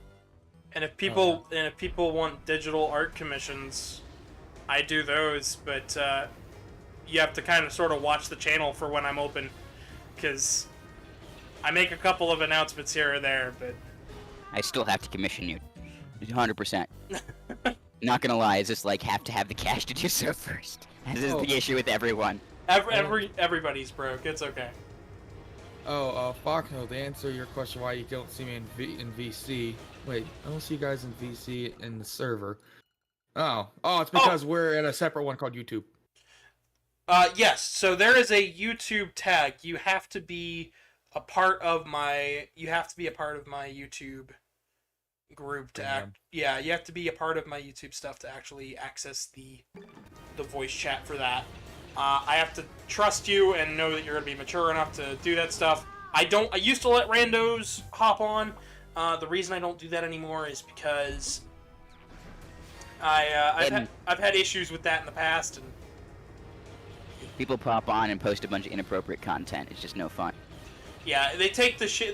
They think they're being funny by taking the piss out of it, or what happened one time was I was streaming. I didn't have a co-host. I was running out of things to talk about, and somebody said, "I'll help you."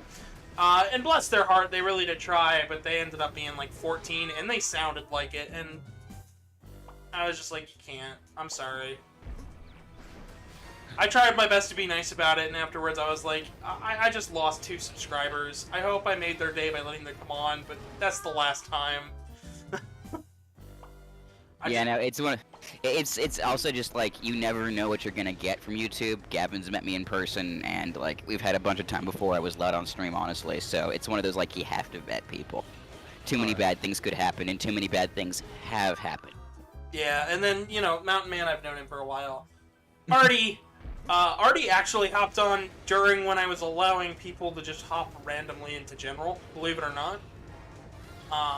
But her fursuit maker and my fursuit maker are the same person, so. It's one of those like, hey, is this person legit? You can be like, yeah, ask around about them, so it works out. Yeah. And I have to, stop, get to know them. It's just what happens. Which is also why I recommend everybody get involved with their local furry community. I know there's so much cool stuff happening online, which I'm currently getting more into, but like just show up, see who's around you locally, see who's super cool and who's not, and it's a great way to get to learn and meet people and get onto things.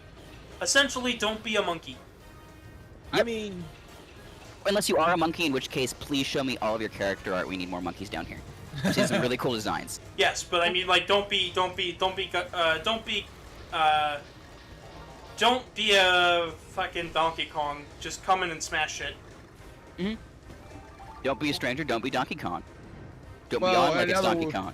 another way to word it was probably don't be me, because I have a bad habit of I have a bad rule of anyone I met on in the internet, I tend to try not to go see in realities because I've learned I'm two different people.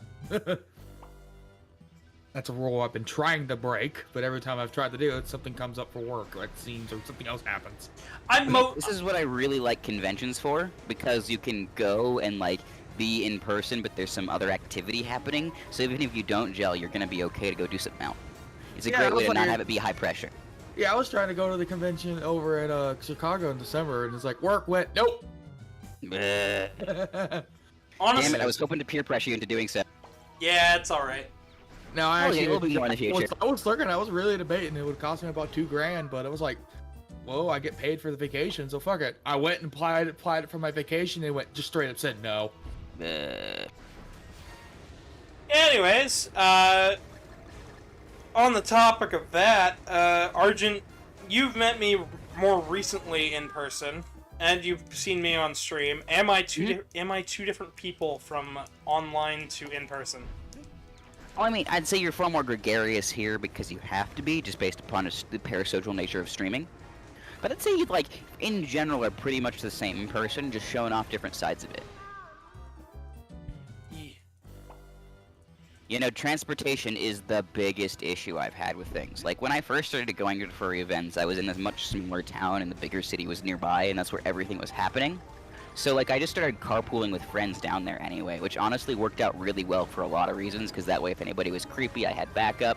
Never actually happened, but it's always a good, you know, ability to check when you're on the internet. And then, as well as just having cool people to hang with at said locations, and saved everybody a lot of gas money, too. Oh, I don't like this stage. This stage can go suck a fat one. My weird thing is, to get me out of the house is a pain in the ass, but as soon as I'm on the road, I'm not stopping until I get there. I know that feel. It's the, okay, now we're doing it. No, we're not stopping. More. It's like, I have a full tank of gas, I can drive 475 miles, and I ain't stopping until that tank is empty and we make it. Apparently, Aquil said somebody said hi. Hello to that person who knows Aquil. I don't know you. But hi. I'm doing fine. I hope all of my co-hosts and audience are doing okay. Hello, please welcome to the channel. Yeah, I'm struggling to beat this stage. Thank Flappy Bird. It's... I mean, it's legitimately exactly those mechanics. It's like Flappy Bird if you're heavy like Donkey Kong. Per the all-known laws of aviation, a monkey cannot fly. But if you have enough... if you have enough thrust, you can fail to hit the ground as you fall sideways. But the monkey flies anyway.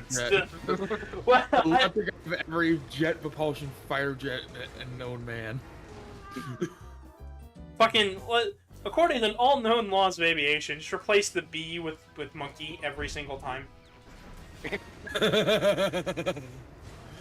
Well, I mean, orbiting's just going so far fast horizontally that you miss the ground when you fall, so I guess Donkey Kong could achieve that.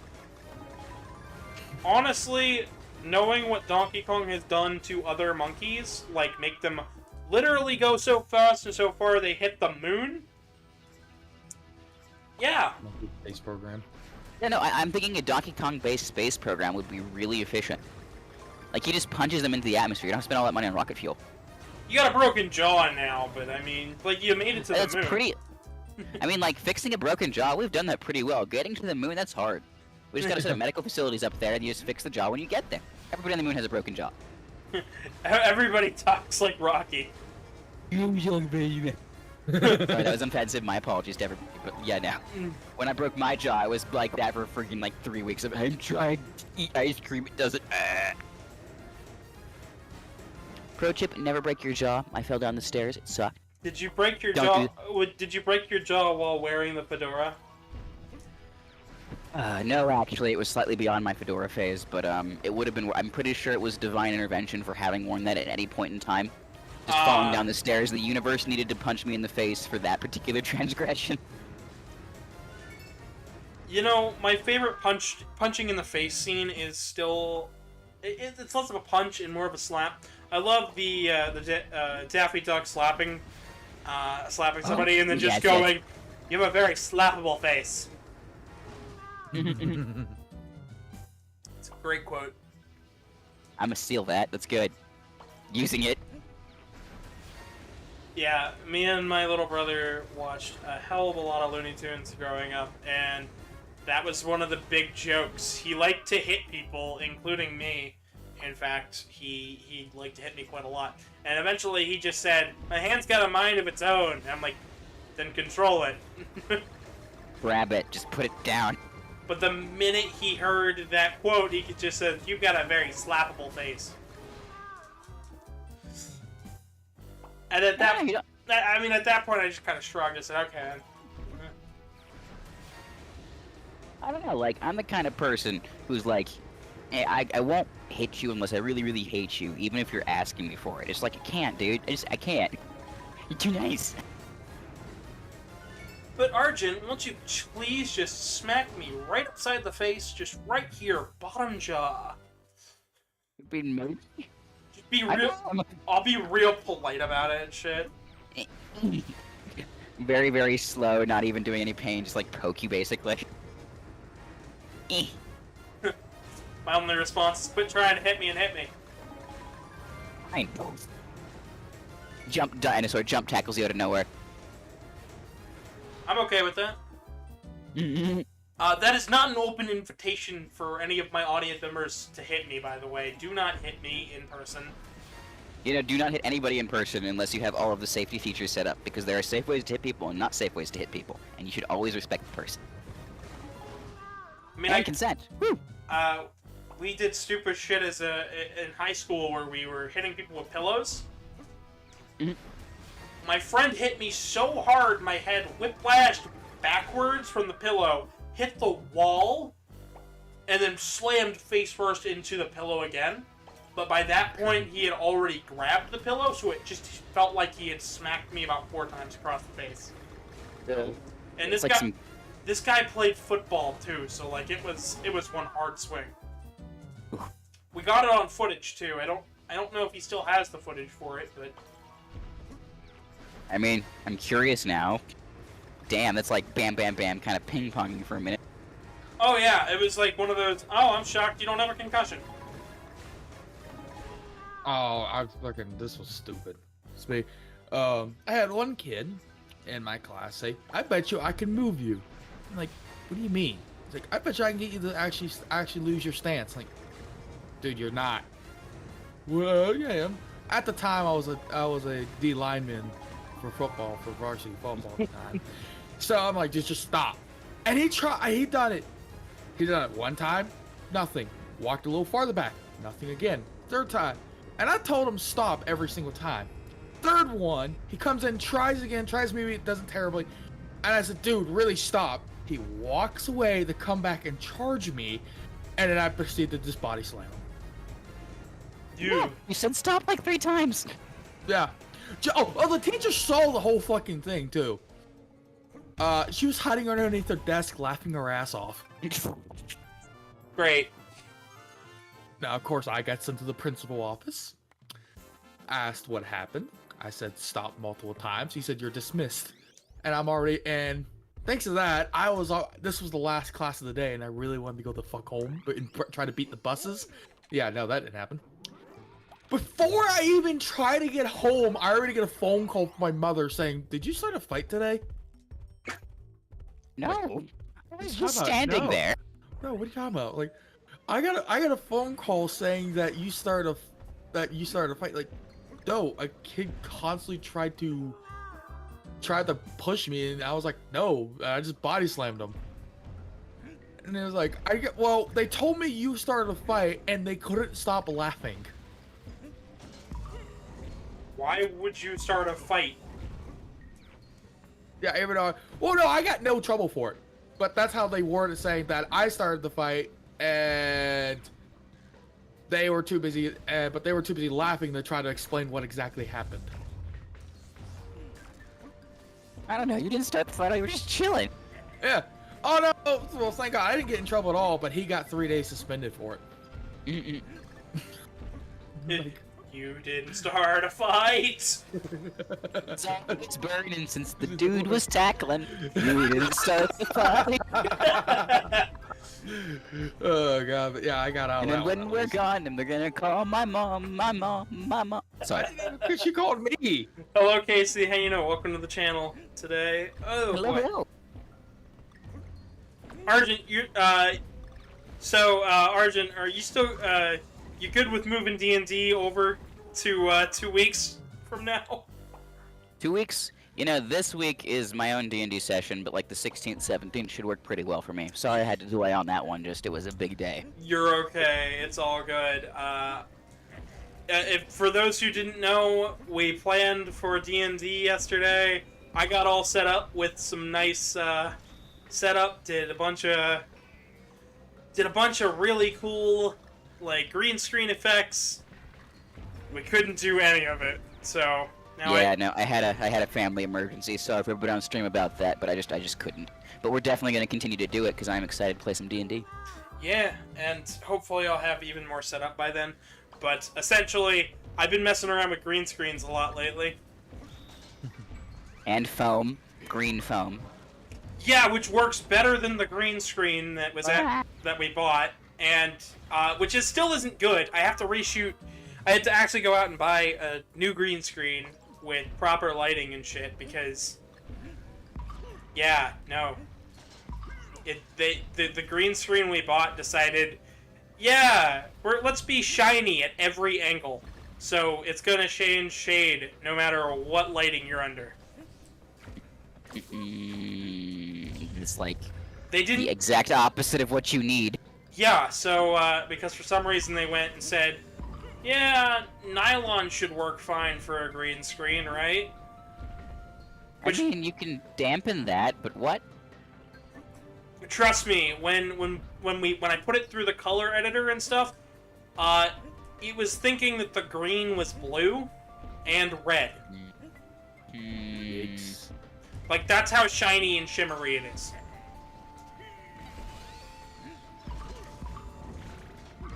What? It missed? It missed the robot? What the hell is that? I didn't. Rob. I didn't hit the robot. He dodged the barrel, and now we're in peril. We didn't hit the robot. I every song, but every song, but it's just we didn't start the fire. We didn't start the flame war. They were always raging since we've been here hating. Okay.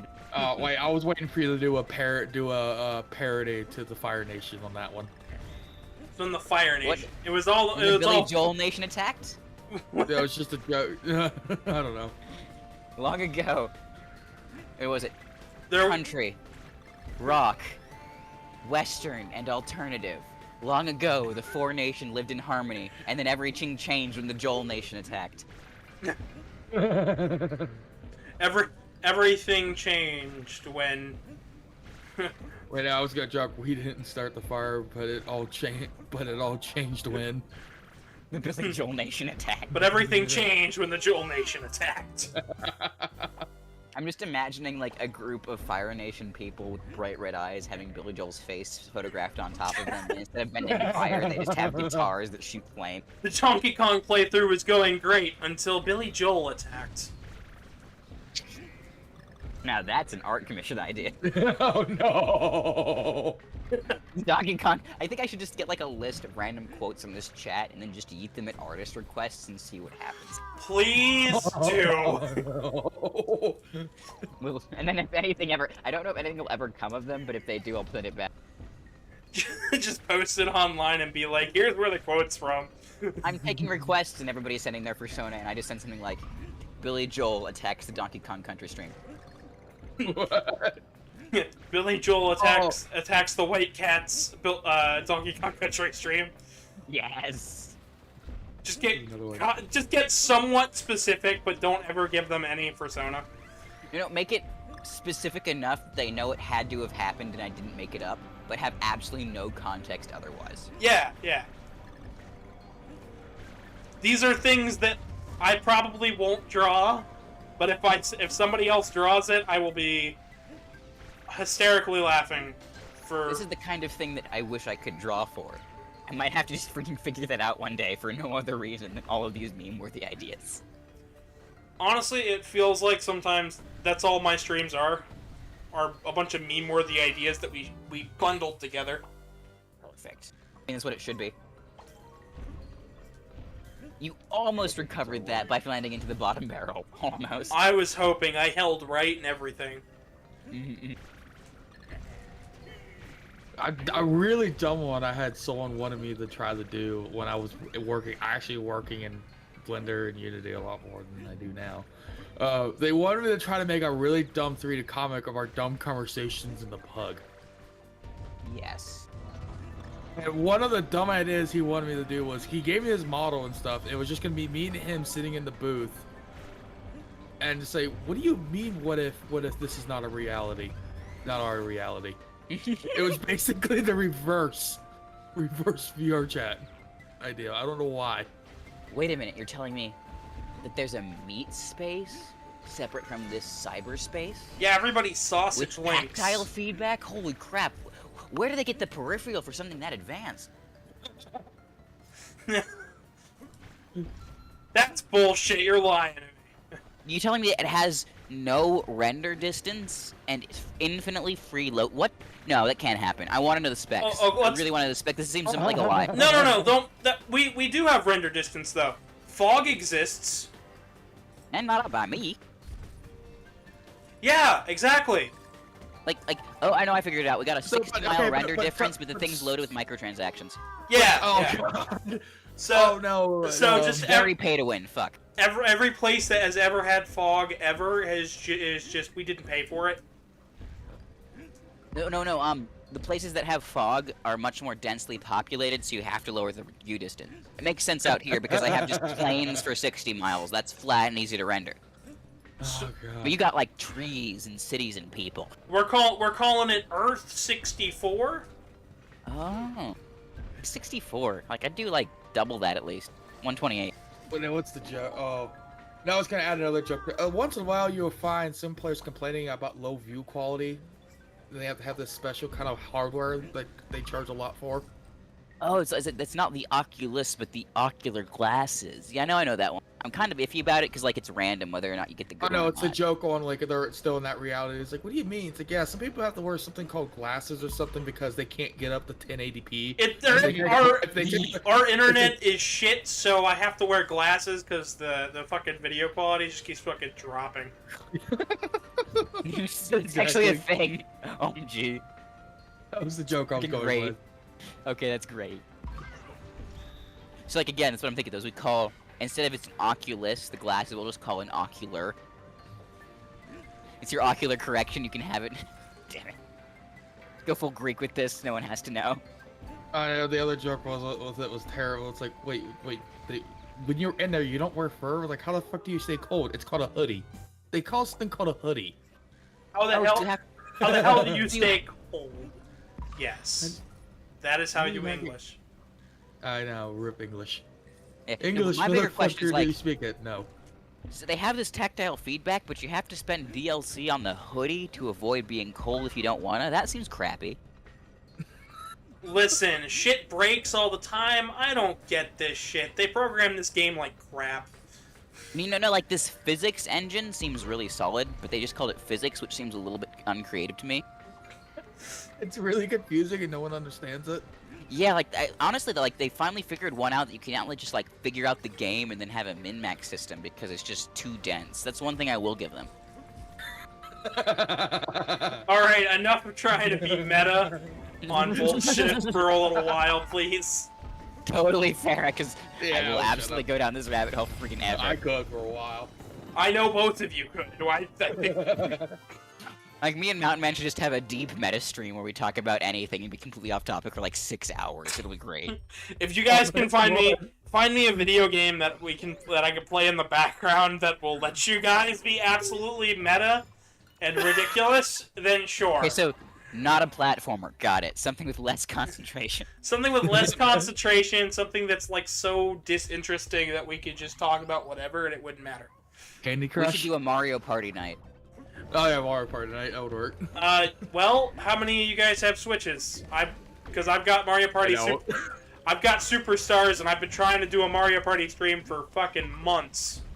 I don't have a Switch, but I bet my roommate would let me use it if I bought him Mario Party Superstars. So, well, I'm down. Yeah, I straight up don't have one. None of my family does. I mean, we could just... Switch, but I do not own the game. Gotcha. I don't feel like trying to go find a Switch in the game. It's gonna be a... Yeah, finding a Switch isn't that hard. Well, it's paying for it. Okay, that's lack of a better word. You are willing to pay $2,000 to go to a convention, but you can't pay $200 to buy a Switch. Yeah, actually, that particular math works out very, very well for me too, honestly. I can go to the conventions because I don't buy video games. That's fair. That's very fair. For me, it's the opposite. I can go to conventions because I do buy video games. That's God. That's fair. So. Then I know me it's wasting like $150 on one puck to track my leg or something for VR. Like that seems so ass backwards, but like it's true. Like I'm just saving up for an OG Vive. That'll be enough VR for me. I understand the resolution's crap, but I'm over here playing N64 games like it's normal. Oh god, no.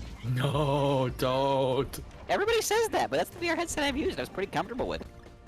The only problem I've currently found is... For like $160. Yeah, no, I was thinking about buying my roomie's old Vive. I've used it. The only problem it currently has is a little bit of battery issues with the lithium ions in the controller handsets, and they don't make them anymore, but I'm actually pretty comfortable working at those voltages, so I think it should be okay. It'll just be a little bit clunky as I wire something new in. And worst case scenario, it fries, and I learn a lot about electronics, and I'm not out a lot of money. Listen, but it was like, that is insane thought process to me, and I love it. Mm-hmm. They're just like, yeah, I'm just gonna break something, it'll be a-okay. Well, you were talking about me with the PS2, with the PS3 having backwards compatibility, but the thermal paste is broken. Yeah, but so I was like, I was gonna go take it apart. Yeah, but I've done something crazy like that before, so I've seen that done. For context, way back in the day, my first job out of high school was repairing consoles, electronics, and phones. The most intense repair I have ever done is resoldering the HDMI port onto a PS4. Because they had that big issue where if you put the thing in wrong, all the pins get shoved back. Yep. And then you'd basically have to take... You can fix that, but you're basically removing the entire port from the board and soldering a new one on that has a backer plate that doesn't happen like that. That was one of our shop's bread and butters. So you would just, and it was a very specific thing. You'd use a very specific flux line and then very, very carefully go across it. My boss was good enough to be able to do it pin by pin, but I had to just kind of go across flat with the flux and the wick. And honestly, I had about an 85% success rate, which was pretty good. Bossman had 95, average was around 70. We could also do things like reflow, where you resolder the chip back down to the board and stuff like that. So a couple of batteries in a handset aren't too terribly intimidating to me. Gotcha. I have had to do controller repair before. I don't know if you've ever tried to do anything such as stupid as taking apart a PS4 controller because the kid asked you to. I've done it before. It was one of those repairs that was very possible, just not worth it, because like it's a $40 controller, you spend $20 on 2 new control sticks, and you're spending 5 hours doing it. Do you really want that $20? So, on top of, in like a business environment, we have to pay taxes and everything. Right. So this was just, they had the back 2 flippers, yes. The back 2, paddles? Whatever you want to call them? Bumpers? Yeah, R2 and L2 were busted. They were weird. And once I took it apart, I fiddled around with it for a little bit. And I asked him a very important, stupid question. Do you want it to feel like a PS4 or an Xbox 360? And and they looked at me and they said, "What?" And I said, "Well, if I take these 2 springs out, it'll still bounce back. It'll just feel like the Xbox 360." And he said, "Bullshit." And I showed him. And he's like, "I guess 360." And I was like, "Okay then." that was a little bit more easy of a repair to do. Is you just take out the springs. I think we did put in new ones just to actually do it for business things. But my boss was like, no, we should just leave them out. You can make the thing work easier. Don't even order parts. Of course, it didn't end up being what happened. But you're absolutely right. You can do that, and they will feel like 360s.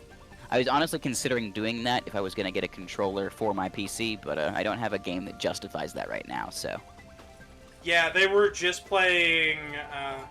The whole reason they went to me is because they knew that I had experience taking apart electronics, like the Wii and the PSP and stuff.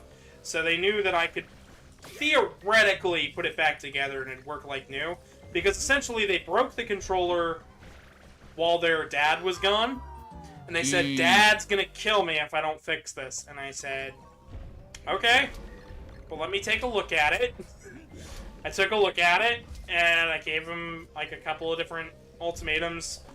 They couldn't pay me or anything, but it's like, I don't care. I knew them from school, so I'm like, I don't really...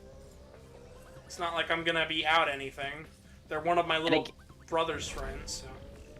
If that, and, like, again, you already did the thing where no parts needed, just make it feel like a 360. And they just wanted it fixed. Like, all that had happened was the spring got bent and turned inside the controller, essentially. Mm-hmm. So it was either I put it back the way that it was done in the factory, and I do it the way they did it in the factory, and get really upset when he asks me again in a month and a half to fix it again, or I take the springs out, call it a day. Mm-mm. Because you can't just unbend those. It's still going to be wonky as hell no matter what you do. Oh yeah. I remember when I put my desktop and I accidentally bent the CPU pins. Ooh. All because I was trying to install a stock cooling fan. I used to do stuff similar, except not similar, but mine was car stuff in high school and college. A lot of people called me for good. We are at 94 views, but only 9 likes. Come on, people! Do it, like it, subscribe to it. Woo. No balls.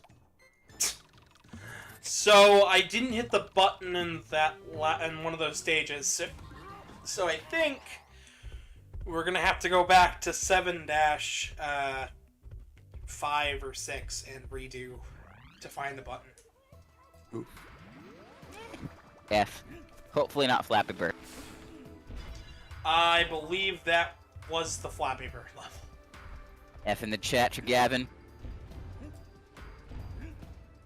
Find button. Don't those buttons? Fine. That's the joke. Find Bhutan. Bhutan. It's like right next to Nepal, I thought. Sorry, that was bad geography joke. No, you're fine. I just suck at geography. Like there's two countries right above India, and one's Nepal, and the other's called Bhutan. Yep. So I've been watching a bunch of really stupid shit online lately, and somebody was going over all of the shitty documentaries on History Channel. Oh no. And how many of them are World War II themed, but miss the entire point of World War II. Yep. Oh my, yes. And I how many of them look at the lens through, like, machinery and war tactic stuff, and they're like, they're geniuses, and all they had to point out was, fucking, they didn't account for snow in Russia. Yeah, that's the answer most of the time, at least in the early part. It's like, yeah, sure, they're geniuses. They're so fucking smart that they didn't realize snow exists. I think Sorry. there was this really funny one I was watching about 1920s history, and apparently there was this British Empire decided to invade Russia because reasons. And I was trying to figure out the reasons, and I'm reading through all of this old historical data, and they couldn't figure out that Finland and Siberia were 3,000 miles apart. That just wasn't a concept in all of these yeah, we should totally invade. It's fine, guys. Nothing bad will happen.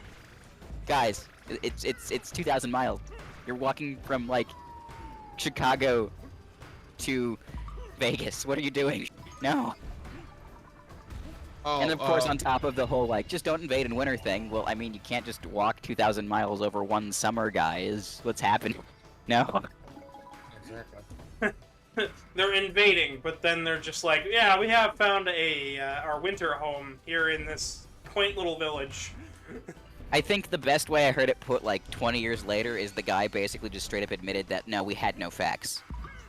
We straight up did not have any facts going into this. Everybody was this dumb. Yeah, because it was a last minute thing for it was an intervention for the whites in the Russian Civil War. Is basically what it was about. Yeah, it was the Russian Civil War is going poorly. Let's intervene, and then they made it 1,000% worse. Yes. Oh boy. Anyways, so For that how do we bring this back to Donkey Kong? How would World War II have been different if the Allies had deployed Donkey Kong? Well, Much I mean, similar to how World... Oh, that's water. I thought that was like a blue. Okay. Yeah. I mean, you could just compare it to the Polish bear that carried artillery shells. Okay, so Donkey Kong versus Artillery Bear. This makes so much more sense to me. This is this is. This is the military history I signed up for. Donkey Kong versus Artillery Bear. Let's go. So the year This is is also meme-worthy. The year is 1776, and Donkey Kong has been deployed against Donkey Kong the has been blue deployed coat. against the... Donkey Kong crosses the Delaware. Beats up some Hessian generals. So Don't- good. Donkey Kong didn't just cross the Delaware; he was also Paul Revere. Yes.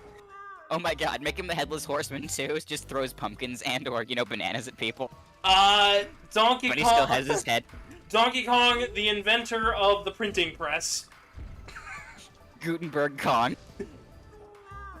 Can't stay focused with this shit. Damn it, I'm too distracted. Great. I'm Mission like, accomplished. I'm gonna finish the fucking stage. Oh no, I got a better one. Donkey Kong is Edison.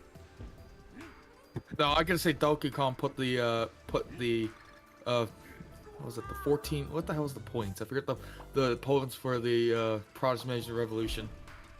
He made the Gutenberg Bible just so he could put the notes up on the Guys, on the door. it's not a John Hancock anymore. It's a Donkey Kong.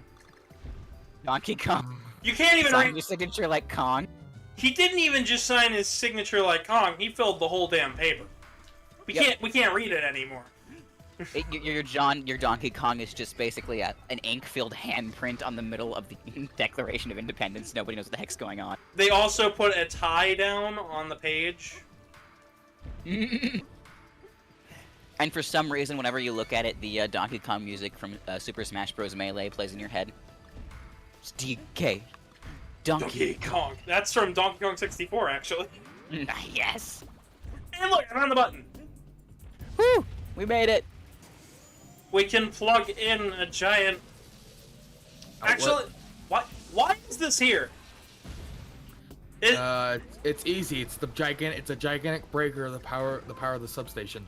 I am convinced King K. Rool left all this shit here, and Donkey Kong's just like, yes, I can use this. And then there's Chunky. He's dead. Oh god, I forgot about that one. No, nobody asked for Chunky Kong. We only asked. What about Skinny Kong? No, that's Lanky Kong. Oh, okay.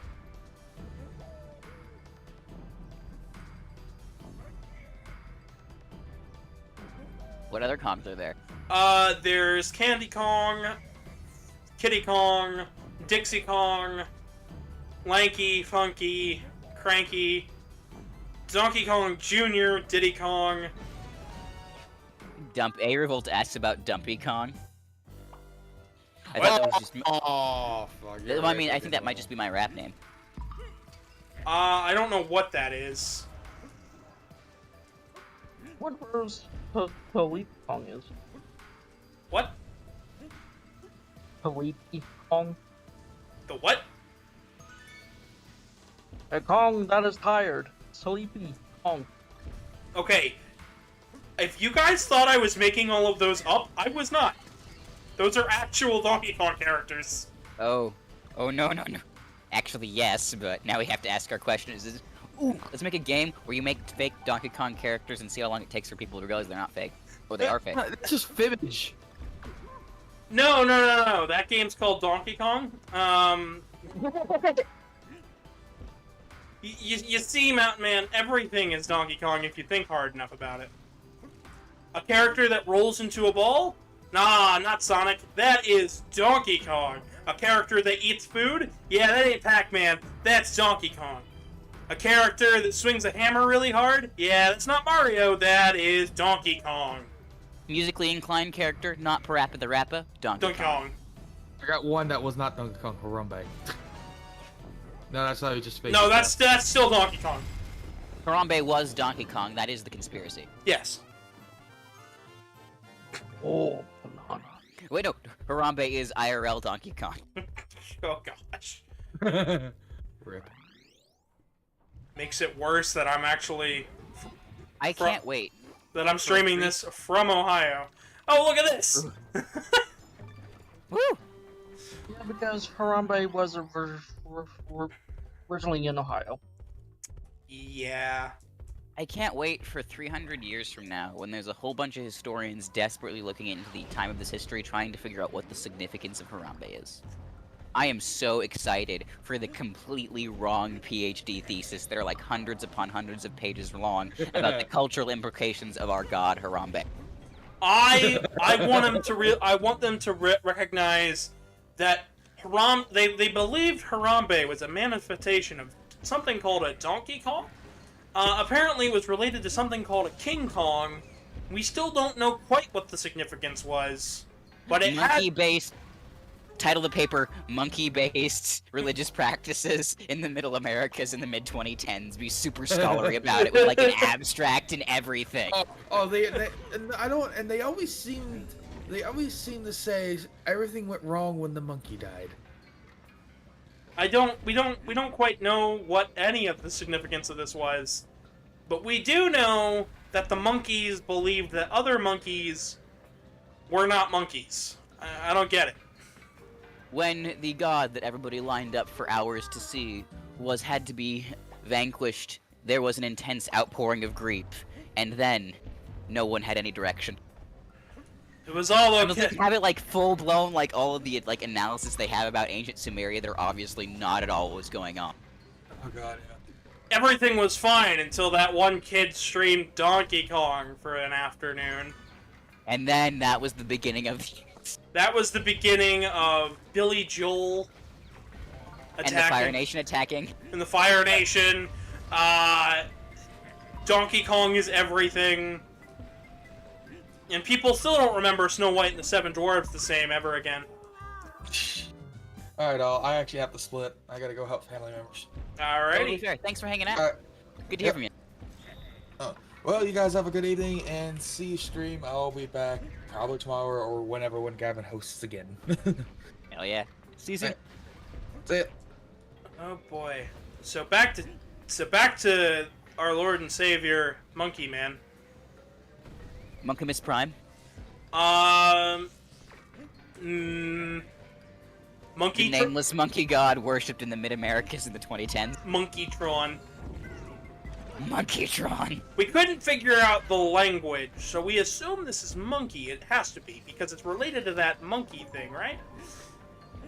So it's Monkeytron and Optimus Ape. Optimus Ape. Oh god, no, if they find the Transformers movie, there's just not going to be any level of comprehension. Oh yeah, the only thing they find about Mario is just that Mario ad where everybody was chanting Mario. Nothing else. Yeah. They just find they don't find a video game. They don't find anything related to Nintendo. They're just like, and everybody liked this Mario fella. The other thing is, like, slightly morbid, but there are a lot of, like, people who get buried in Mario-themed coffins and, like, stuff like that. So, and graveyards are a lot of what historians have, so they're absolutely gonna think that. Oh shit. This is like everybody's getting buried in like religious themes coffins over here. People over here getting buried in their favorite fandom coffins, and people are gonna ask these questions. So what happened in Middle Americas throughout the 2000s? Monkey gods and something called a Donkey Kong. Monkey gods, as well as different monkey gods. This plumber god, which honestly that makes sense as like the blue collar god of the Midwest. And then I don't know. Who else would be like? It'd be interesting if they found any of the Metroid Prime games. Ah, yes, early space travel. Early space travel with the monkey gods. It's all historical documents. We don't know what the significance of a Nintendo was, but I think that's what I think that's what they called this. Nintendo. Oh, Nintendo happened to be the temple complex. Okay, I'm having a hard time finding this damn button. Where is the button? Good question. It was all okay. Until the Fire Nation hit the button. The Fire Nation hit the button, and screamed. Deep Azula move. See, all they find from the Godzilla movies is just fucking people arguing on Twitter whether the monkey could beat the lizard. So they're like, there was a great lizard-monkey god war. This is... Yes, actually. Also, best if they don't know any concept of King Kong being different from Donkey Kong, I think this adds so many layers of intrigue. Oh, I see it now.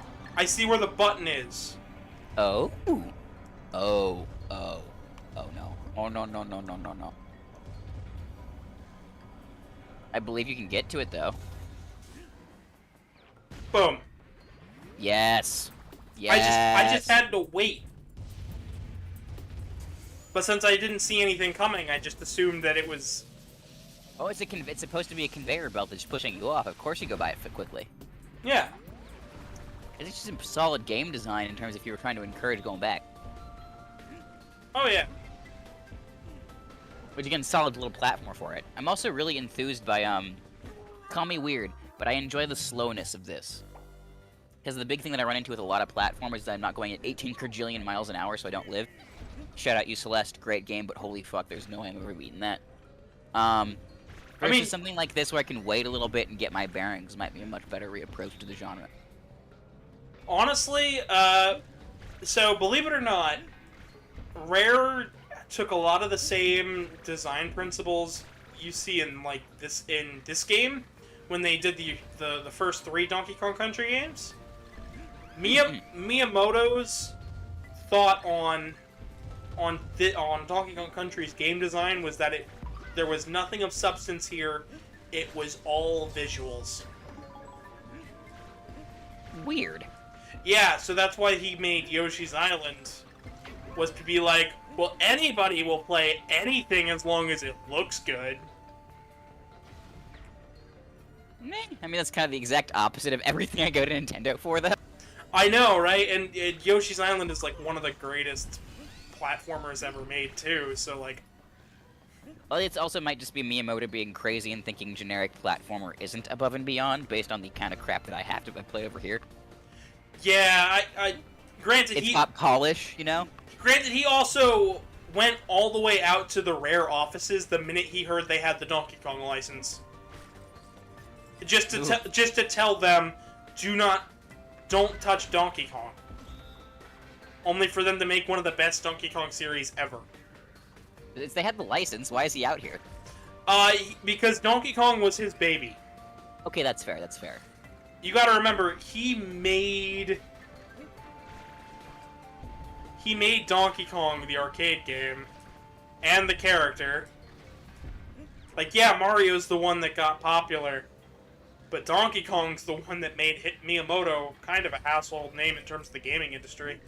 I mean, Donkey Kong made Nintendo. Exactly. Just straight up as the game. Alright. And now we hit all 3 buttons. You. I'm debating just finishing it up today. because we only have one more world after this. I mean, it is, I think you have like 45 minutes left in the stream based upon regular scheduling. It might be worth it. Who knows? I mean, I've only been going for like 2.5 hours. Mm-mm. Oh, great. Lift-off launch. Oof. I'm dumb people. Oh, gosh darn it. Okay. Do it. Alrighty.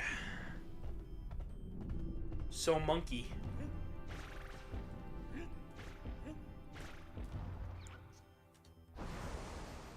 Reject rocket, return to monkey. The rocket opens up, and now we're in a space shooter without any of the shooting. Oh, I can hold 2 and go faster.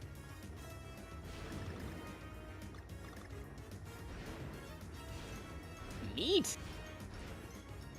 Oh, I can't wait, because the one that came out right after this was Tropical Freeze, so we get Yes.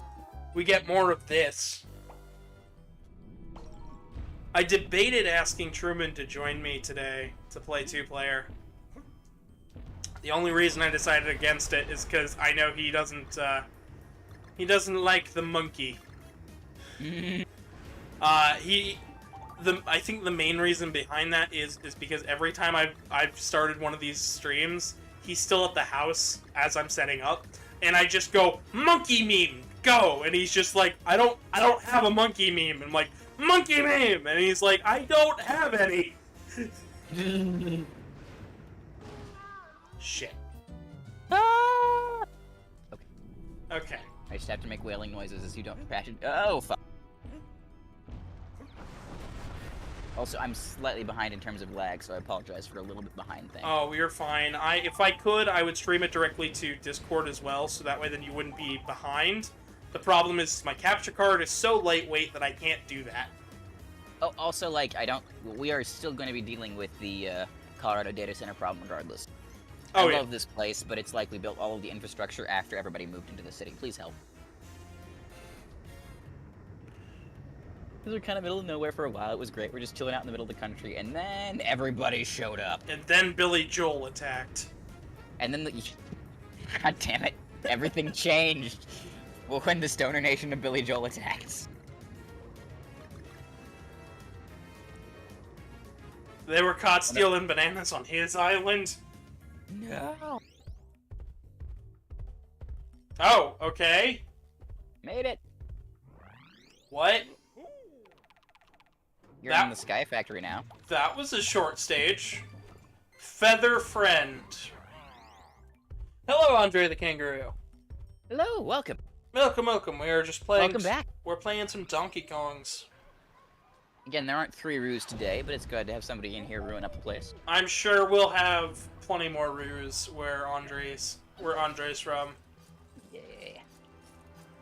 I love it when their crew stops in, because every time they do, they've got all of this, they bring this energy and this jazz. Woot! And by that I mean they leave a bunch of likes and they stick around for a little while. Well, as a catch to everybody who has just joined the stream, we have decided that the Fire Nation and Billy Joel are teaming up with Donkey Kong to result in the end of our civilization. Yes. What? Does it... This bird and this robot is something for my soul. I just identify so strongly with this vibe. He's gonna save us from the Fire Nation / Billy Joel. Wait a minute. We should make this particular chicken mech like the mech from the very, very end of The Legend of Korra, except good. I've never... Never seen The Legend of Korra? I have never seen The Legend of Korra. I've watched all of Avatar twice. Once as a kid and once recently, but I've never seen Legend of Korra. I heard things and I just didn't touch it. I would recommend it. Just understand that there will be never, ever, ever be another Avatar, and that's okay. Okay. There are some really solid, good writing. The animation's great. I really enjoy where they took the setting. There's a lot of very dope things in both, like the middle and last season. They finally got their jive. I would recommend pirating it because Nickelodeon doesn't deserve your money. based on how they treated it, and it kind of got rushed a little bit around the edges because of that. Well, I heard that my favorite character isn't even in it. So... Well, I mean, it's set like 50 years later. A lot of people died. Yeah, but they didn't say... They don't even mention him, from what I've heard. Mhm. Is they didn't mention, yeah. Funny boy. Fair, fair. I believe he is mentioned a couple times in later seasons, actually. Oh, As, okay. like a big instrumental dude. He has died by that point in time, but he was huge in like the lore of setting up Republic City and everything. They actually did a very, very good job of these people are huge and important, and the entire world's industrializing. How does that move on from this point? Fascinating stuff. They also got things like if you can bend lightning becomes a lot more of like a universal stuff, and people are bending lightning in generators as like a day job. What? Okay, yeah, I'm gonna have to watch it now. You know, our two leads, that's what they're doing, is they're firebenders, but everybody's living together in the city as benders, right? And, like, it's the beginning of industrialization, so they have a day job where they literally generate power. Fucking rad. Really, really cool ideas like that. Again, not perfect execution, but that alone, in terms of setting building, just makes me so happy. You don't usually see that in, like, especially kidship. Also, February the Sabretooth has popped on and says, "Hey, Gavin." Hello. Also, Andre said... Oh, reading back up real quick. Andre said, Our friends are now know what they want to dress for Halloween next month. Yes. Rad. Feel free to let us know. Please vote. A Revolta is like there are only two kinds of people on this planet: water people and water people. Water people and water people. Me. Okay, fuck. That's good. That's real good. And, Casey the Hyena talks about becoming a rapper, like Parappa. Actually, if I could rap, that would add so much to the stream. If you could rap, I would be very concerned. I mean, I would be too, honestly. Deeply, deeply concerned. Honestly, I'd be concerned if you didn't, too. I'm just concerned in general. I mean, the more you know me, the more concern should grow. That's just like part of life. You should really. I am a deeply questionable individual, and I will not say otherwise. All of the questions have good answers, though. I swear. What about the one? What is there one? Have you ever had one question where it didn't have a good answer though? Weirdly enough, no. I'm trying to think of one, and like, I mean, there are some that I can't answer because, like, I'm on stream or in front of children or stuff, but I had a good answer, it was just inappropriate to share. In terms of the worst answer I've ever had, though, to that would be, like... So, before anybody really knew I was a furry, I had a whole bunch of just piles and piles and piles of fur on the bottom of my floor, and I was working on my fursuit. Hey, what are you making? Nothing. Nothing. Definitely looks like a nothing. Nothing. Get away. Looks like you're making a dinosaur. Da-da-da. Nope, not at all. Nothing to see here. Move along. Definitely not a furry. Definitely this closet is very, very, very glass. I know you can see me in it, but I'm gonna pretend not. The hello February and oh nice cheetah. A reminder for you guys to leave a like as you're coming in. Oh boy. Please do. We are up to 12 likes on my end. Woot! Woot woot. Woot woot, he is Groot. I am Groot. Maybe. I don't know. I don't have a plant Sona. Those people are interesting.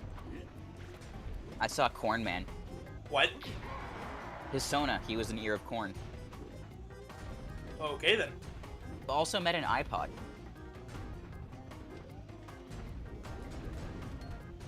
He turned into a protogen later, so it kind of evened out. But there was a solid 4 years before he was a protogen that he was just an iPod. Huh. Which is why I call all protogens iPods. And then the synths, those are androids. Because you have, like, the official Apple version, and then kind of the knockoff open source version. But they aren't at all knockoff because they're actually better than mine. No hate to protogens, I just think robots look better without fur. So, we were looking back at old versions of Android. Mm-hmm. Me and my boyfriend were. And one of the things that he pointed out to me... I was pointing out to him was that every single time I've ever gotten a phone, it's been so far behind the times that no wonder I hate cell phones. Every one that I've ever had has been garbage. Like, he looked at me and he was like, so what Android did you run before, before we got you your new phone? And I was like, oh, Android 6. We're on, like, 12 now, I think. Yeah. And he's like, which one did you run before that? Well, it was Android 4 before that. And it's like, well, what year was that in? 2018, when we were already at, like, 8. And I used that one all the way up until, like, 2020. Oof. Yeah. I recently got an update from my network carrier that my phone is no longer supported on the network, so I can only send texts right now. Oh shit! That's basically what happened with me. Except they said, "Fuck you. We're gonna just take you completely off the network." Weird. They shouldn't be able to block SMS, unless they're like blocking all the location tracking services they really want to charge, but get from you because they make money on that. Yeah, I don't know. I just said, "Fuck it." And I don't go through them anymore. Hello, January, and hello, Tyler. Hello. Welcome. They said they want to be Jake from Subway Surfers. Well, they say Yes. they say Jake, and my first thought is American Dragon. Jake Long, American Dragon. Yeah, I've been referencing that show a lot lately, and kind of laughing a little bit because I was like, it's the Jackie Chan adventures of good shows. And then Truman looked at me and said, Jackie Chan Adventures was a show? And I'm like, Yo. I was like, yeah, I don't think that, I told him, I don't think that really counts. We both were taking jabs at Jackie Chan Adventures for, like, being barely a TV show. Yep.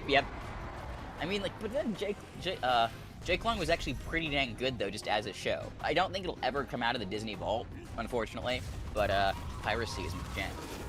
Oh, what? Did you ever know about the guy who made it, though? No. He's a furry. Yeah. That makes sense. That just makes sense. He's made a shit ton of plays and a bunch of weird shit. It's a little bit insane the amount of crazy projects this guy has created, but he didn't become a furry until after working on Jake Long American Dragon. Yeah, I can see that. Wait a minute, is this a case where you gave yourself the furry virus? Yeah. Whoa, that's like... I wasn't aware that was possible. It's like abiogenesis, life from nothing, but furry. It's like he invented the... Maybe he was the source. I don't know. I know lots of people who loved that show so much that that's how they became furries, so... Again, I fell in here sideways via Neopets. Please help. You're okay. You'll be fine.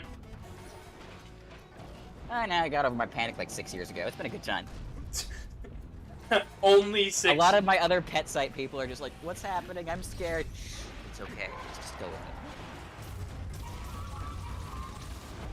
Fuck it. I'm gonna deal damage and say screw it. Hey look, we have Dr. Wily the chicken. Yes.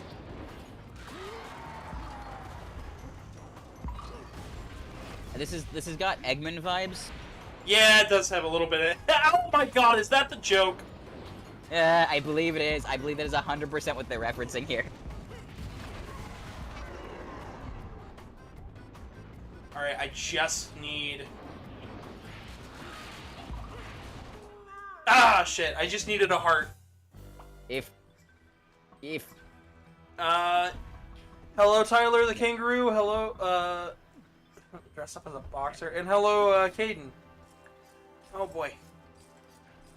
Hello. All the people... Thank you, everybody, for joining us. All the people coming in and leaving likes. Much appreciated. We're trying to beat, Dr. Egg... I want to say Dr. Eggman. I really want to say Dr. Eggman. No, this is definitely Dr. Eggman. I'm sorry. Everything about this creature tells me it's Eggman. Or in this particular... See, what swamp? If I knew this was coming, I would have put this in the thumbnail. This is great. This is how you know I haven't played this game beforehand. Egu. Dr. Egu. Weirdly enough, I'm pretty sure this bird is also more competent than Dr. Eggman. Only slightly. I mean, it's a very low bar, but still, it's kind of impressive. Also, Tristan Raccoon says, "Hey, sup?" Sup? Just fighting, just being a Donkey Kong. Yeah, we are being Donkey Kong fighting against Dr. Eggman, and the Billy Joel Fire Nation is attacking in the background. Yes. That's why everybody's on fire. But we didn't start the fire. It was always burning since the game's been running. Which was approximately 2.5 hours ago. And if you tally up the total video length, I think you get like 6 or 7 hours worth of content.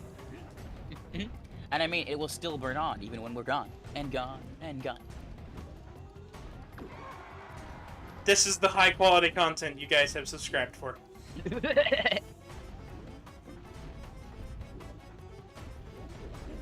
Dump. Oh god, this is what Chicken Little warned us about. How does she go back? I thought it was Chicken... Oh, Chicken Little was a great movie, but any of y'all see Chicken Run? Yes, I have. That Chicken Run is an absolute classic, and part of the reason why I'm probably mostly burnt. See, I saw Chicken Run, and I thought that was a fever dream. But my sister was the one who showed me that movie. I thought that movie was fake for the longest time, until somebody showed me a clip of it. It's like one of those, like, remembered in the back of your head, but, like, you never actually realized it was real. Like, I didn't know the Wallace and Gromit people made a fucking chicken movie. I remember watching a chicken movie, I thought it was fake as shit, and then it turned out it was real.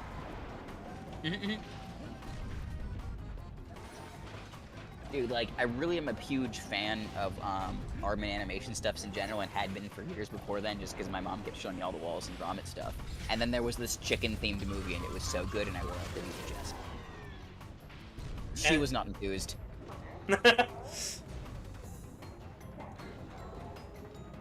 When the gods want to punish you, they answer your prayers. Someone confused Aardman Animations and, someone confused Aardman Animations and Jimmy Neutron. What? To the point where they said, yeah, they canceled Jimmy Neutron because a fire started. No, that's Wallace and Gromit. No, Jimmy Neutron never had budget. Like, we don't have anything known for sure, but there keeps being rumors coming out of the animation, colleges, where a lot of those people, got jobs, that the production of Jimmy Neutron was just bad and an absolute clusterfuck all the way down. Like, they would start work on Monday, and they had no idea if the power to the studio would get shut off because their boss didn't pay the bills or not. And they just kind of gave up, which is why you see, all the hair clip through things, and they started focusing on, fixed hair and copy-pasting and stealing textures from things. Or whatever free things they could find, and just trying to get as many episodes together as possible, which is why it kind of feels like the Backrooms TV show. Hello, bonjour, Hazel, and hello, Tristan. Oh, boy. Yeah, no, they were, they were so convinced that Jimmy Neutron was a clay animated show. And I had to just look at them and go, no, that's CGI. Real early CGI. Real early bad CGI. Honestly, it's better than fucking Reboot. I mean, yeah, but Reboot was PBS. They had an excuse that Jimmy Neutron didn't. I don't care. They rebooted Reboot recently, and it is just as bad. Wait, what? There's a reboot? There's a reboot of Reboot. I can't, no. It should have been left. It needed to die. It was okay. Ah. Yeah, I think that's something you could probably blame Netflix for, honestly. Yeah. Although my favorite obscure insult, I hope your favorite childhood property gets turned into a Netflix miniseries. Ouch! Yeah, that was damn. Oof. Oof. I'm using that when I need a G-rated insult for someone that really cuts. I I drew a sad Presto one time for fun, and it was just because I wanted to, practice emotions and stuff. But I captioned it with when the reboot is worse than the Cowboy Bebop live action Netflix series. Oof. Like, okay, so my parents sat down and watched that without watching the original Bebop, and I'm like, I can't. I'm sorry. We have to. No. We're going back. We're rewatching the OG. We can't do this. This cannot be your understanding of this property. Yeah. No. I have the DVD set where all of the discs look like they're a vinyl disc and they're all textured like that. Oh, that's cool. Yeah, I wanted it for Christmas one year, and my mom was like, it's really expensive. And I was like, it's a really good show. I've heard a lot of good things. I really want it. She's like, fine, you can get it. And it was like one of like 3 Christmas presents I actually got that year, and I was so happy I had it. I let a friend borrow it, and they watched like all of the first 2 discs and then stopped. You So just got it back though, right? Yeah, I got it back. Okay, cool. I was a little bit worried where that was going with the lending my special thing story there for me. Yeah, no, I got it back. He's a good friend of mine. He finished watching the series on Netflix. Not the Netflix series, though. But he's like, wow, I should have just finished it. And I'm like, yep, you should have. It is that good. In terms of, like, other really, really solid anime, one of my all-time favorites is actually very, very hard to get right now. It's called Baccano. It's like if Quentin Tarantino made an anime. 18 episodes, all ridiculously tight. There's absolutely no filler down to the second. And it's about a pentuple train heist. Oh boy, I am struggling here to finish this stage. Hard boss is hard. Hard boss is he's hard-boiled. Actually, this is gonna be a time where I'm actually gonna use the items. Ooh, do it. Do it. You're just gonna... it looks like Chandler the Ocelot just popped on. Would now be a good time to read over some people's ideas for Halloween costumes? Absolutely, go for it. Alrighty, rolling back up real quick. It looks like January the Target is being Jake from Subway Surfers. Tyler the Kangaroo is going to be Naruto. Andre the Kangaroo is going to be a boxer, which, I mean, be a kickboxer. Go full ball with a kangaroo then. Caden the Bat Fox is going to be a vampire. I think that's very appropriate for a bat. Tristan says that they are dressing up as Turning Red and their son is turning up as Caillou. Can respect that. Okay. Deep respect that. Tristan says also their sister's gonna be a Yina. Yes. Azul, the cheetah, says they're gonna be dressing up as Fresh from Subway Surfers. Love some Subway Surfer representing. And Chandler says they're just gonna be Will Smith, which honestly, the raw meme potential of that sounds excellent. Are you gonna be his hand, the slap, or Will Smith? I'm gonna be Chris Rock.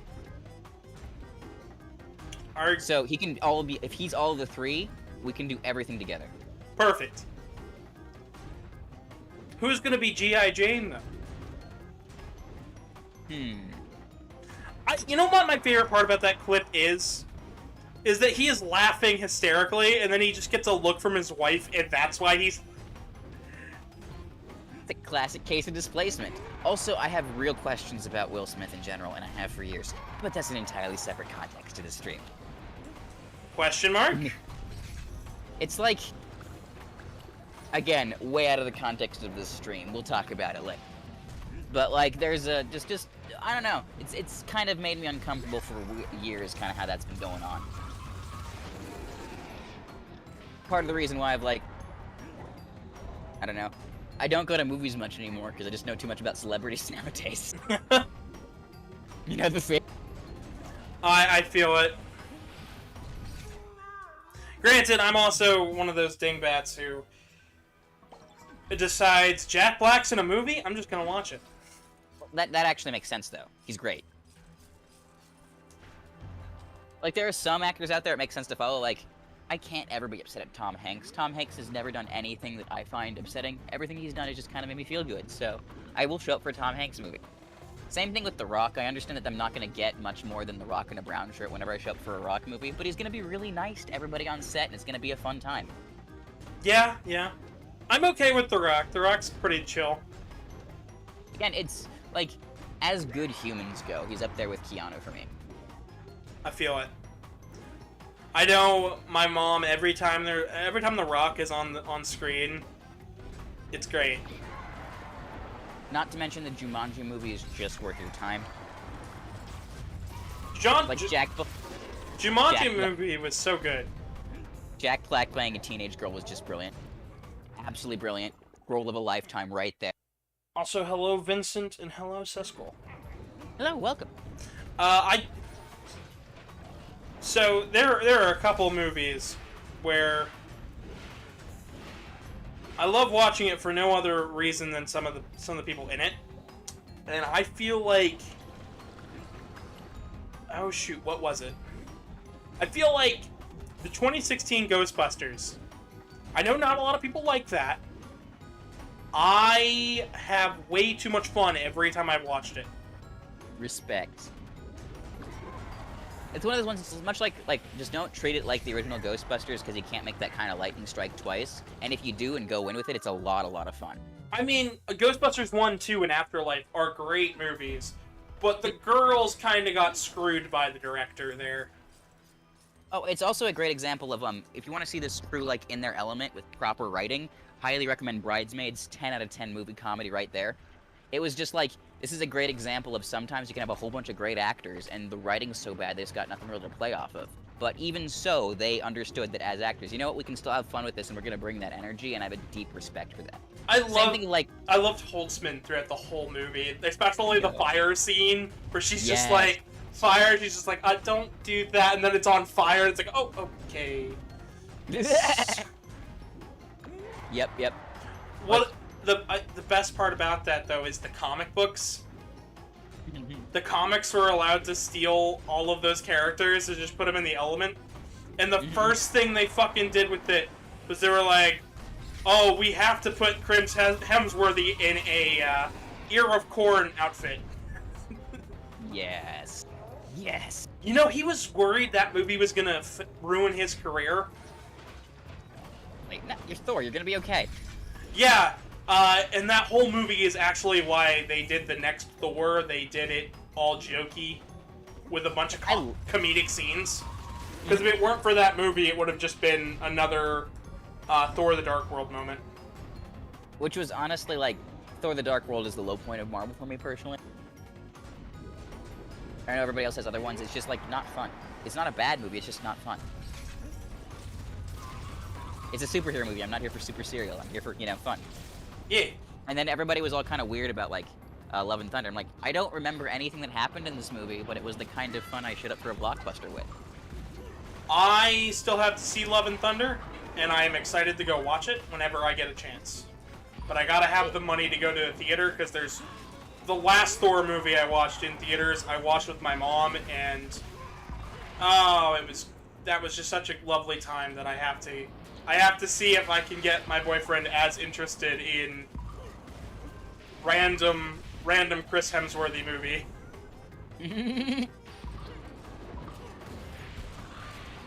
As long as he's shirtless, I'm good. But, Oh, yeah.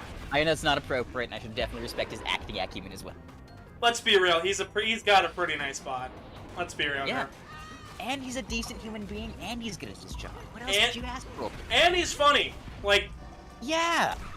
Without a doubt. Like, just top tier right there. Yeah. Hi, Gary, and hi, Juno. I think I already said hi, Gary. Remember to leave likes as you guys are coming in here. Oh. Chicken is down. Chicken is down. Alright, do we go for another hour and finish this game, or do I save it for another part? I have to step off here soon myself, so it might make sense to save it for another part.